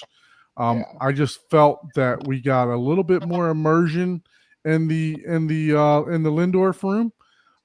But not taking anything at all from you guys, and obviously by winning the award, people thought that also, right? Yeah. So Yeah, no, I mean, What I well, said. I mean, completely well said. Yeah, we're super proud. I mean, this is an entire win for that sound room, from the cables all the way through, Lumagen, which is more than just video. I mean, all the audio was going through there as well. I think next year, what we like to try to do is switch it up and do acoustically transparent to show what it would be when the center channel is placed properly, behind the screen at the proper height. Yeah, the biggest issue was trying to get it to be consistent across the rows, especially that back row, which we were kind of telling people was like, if you want to just get a sense of the room, go to the back row, but really kind of funnel through. Obviously, the front row was kind of the money row. The second row, we had to get people to kind of lay down so that center channel can kind of make its way up. But next year, we're gonna try to push to get that center channel exactly where it needed to be. But I'm glad that people loved it. I'm glad that people understood what we were kind of trying to do overall, which is to basically show people what can be done without having to spend $1 million+, right? I mean, this stuff isn't cheap, but it's also not $1 million. So so if people came out of that enjoying it and seeing what different manufacturers are kind of doing in this more obtainable space, then I think it was a win across the board. Oh, for sure. Yeah. And like I said, you're talking, I compared like it's you got these are all the Olympians of the stage, right? It's like the even if someone said, oh, well, this was my least, this was 1 through 5, this was the, number 5. Well, number 5 beats everything else, they're like, all good. Down, they're all good. You're just splitting hairs. Yeah. It's just like, if you gotta rate them, everybody, and that comes down to personal preference at that point. Honestly, no real bad decisions there anywhere. Yeah. No, there's no real bad decisions. I mean, what we do love about our speakers, because besides the compact form factor, I forget who was kind of saying it. I guess those horns were likened to being smooth. Like, that took a lot of work. Horns are not traditionally smooth. A lot of output. That's what I said. Frequencies, they're not known to be smooth. So we had to do a lot of work there. Yeah. But I think the biggest claim to fame is that they take so easy. I mean, Adam Peltz is an absolute magician. But they take so easy the calibration. You can pretty much get whatever signature profile you want. Do you want it to sound like Hermione? Do you want it to sound like JTR? Do you want it to sound like this? Do you want it to be more open? Do you want it to be more reserved? Do you want more even dispersion? Impact? Do you want? You can kind of tailor this to your own specific needs or a client's needs if you happen to be a dealer. So that's kind of what we love. It's kind of like a blank canvas, and it's like, okay, do what you want with it. It's not going to limit you in any way, shape, or form. You can go as loud as you want. You can go as quiet as you want. These things aren't going to break up. It can pretty much reproduce any frequency that you toss with it. So just make it whatever you want it to be. Yeah. Rob, I think the sheer fact of the SPL levels that you could get out of your room impressed me very much. But I think your subwoofers impressed me even more. Say that. Crazy. And I just learned something today, guys, so here we are. It's like, oh yeah, we're doing waveforming, and then we learned that nope, we didn't do waveforming. Did you guys see that? So it turns out that we weren't doing waveforming. We were just doing 4 subs in a room. Oh wow. So I confirmed that on AVS forum, basically because of the room and the room construction. It was actually better and more uniform, at least for this application, to do non-waveforming. And I mean, that's just 4 subs in a room calibrated, right? Yeah, nice. So that's we were honestly, we kind of impressed ourselves. I was like, is this bass just hitting like unbelievably hard, or like do we have like like 35, 35-inch like subwoofer somewhere that like I just don't know about. it was pretty impressive. And those high velocities are just, I mean, they're just so impressive and so clean, and they can hit as hard as you want. I mean, I don't know if you guys got to see it because unfortunately we were having some handshake issues, but there's the music track from Trinov. It's the music box, or it's number 2. And that last section of the track just hits so hard that you just can't believe that those are only 415s. If you haven't heard that track, if you happen to have Kaleidoscope, download it. If you're on YouTube, I would definitely download that because that second version, unbelievable. It's just unbelievable. So I'm glad that people loved it, and we love doing it. And the fact that you guys are talking about it, I think is absolutely great. I mean, this is why we do what we do, is to spark interest and spark this like home theater community and get people talking and excited about home theater. So I'm very, very appreciative to all you guys. No, we appreciate you. Like I mentioned in the beginning of the show, we really thank you for helping us with, helping us get to get into the show and everything else like that. So we really appreciate that. We Sure. and that's the we wanted to pay homage to you and do our little 15-minute spiel from your booth over there. So we greatly thank you guys so much. We appreciate the hospitality, and we'd love to do it again. Oh my God, you don't even mention it. I mean, honestly, we're more than happy to help out. I mean, every year, especially when you do a room like that, they give you a bunch of comps, and we're like, okay, who wants them? So we're more than happy to kind of help people kind of get in, and we're just all about sharing the home theater love. So if you guys ever need anything, just always let us know. So I just wanted to stop in and just like really thank you guys for covering all this. I think it's absolutely awesome. The fact that we got some recognition from ABS Forum is outstanding considering the competition out there. It's a big, big win for everybody involved. We're super stoked. And again, want to thank you guys. And with that, I'll let you guys get back to doing what you're doing. I'm actually heading off to bed. It's about 12:30 in the morning over here. That's what we were doing. We were getting ready to head off to bed too. Lights are out. DJ's like, what did I sign up for here? I'm supposed to be in bed hours. I know, right? Yeah, but I'm sure next week we're still gonna catch up on Rob's pulling and Don. Wait, one more thing. Yeah, exactly. Yeah. No, look, we appreciate you. Next week we're going to continue to talk about CEDIA. Still we will. other We will things we definitely talk experience. more.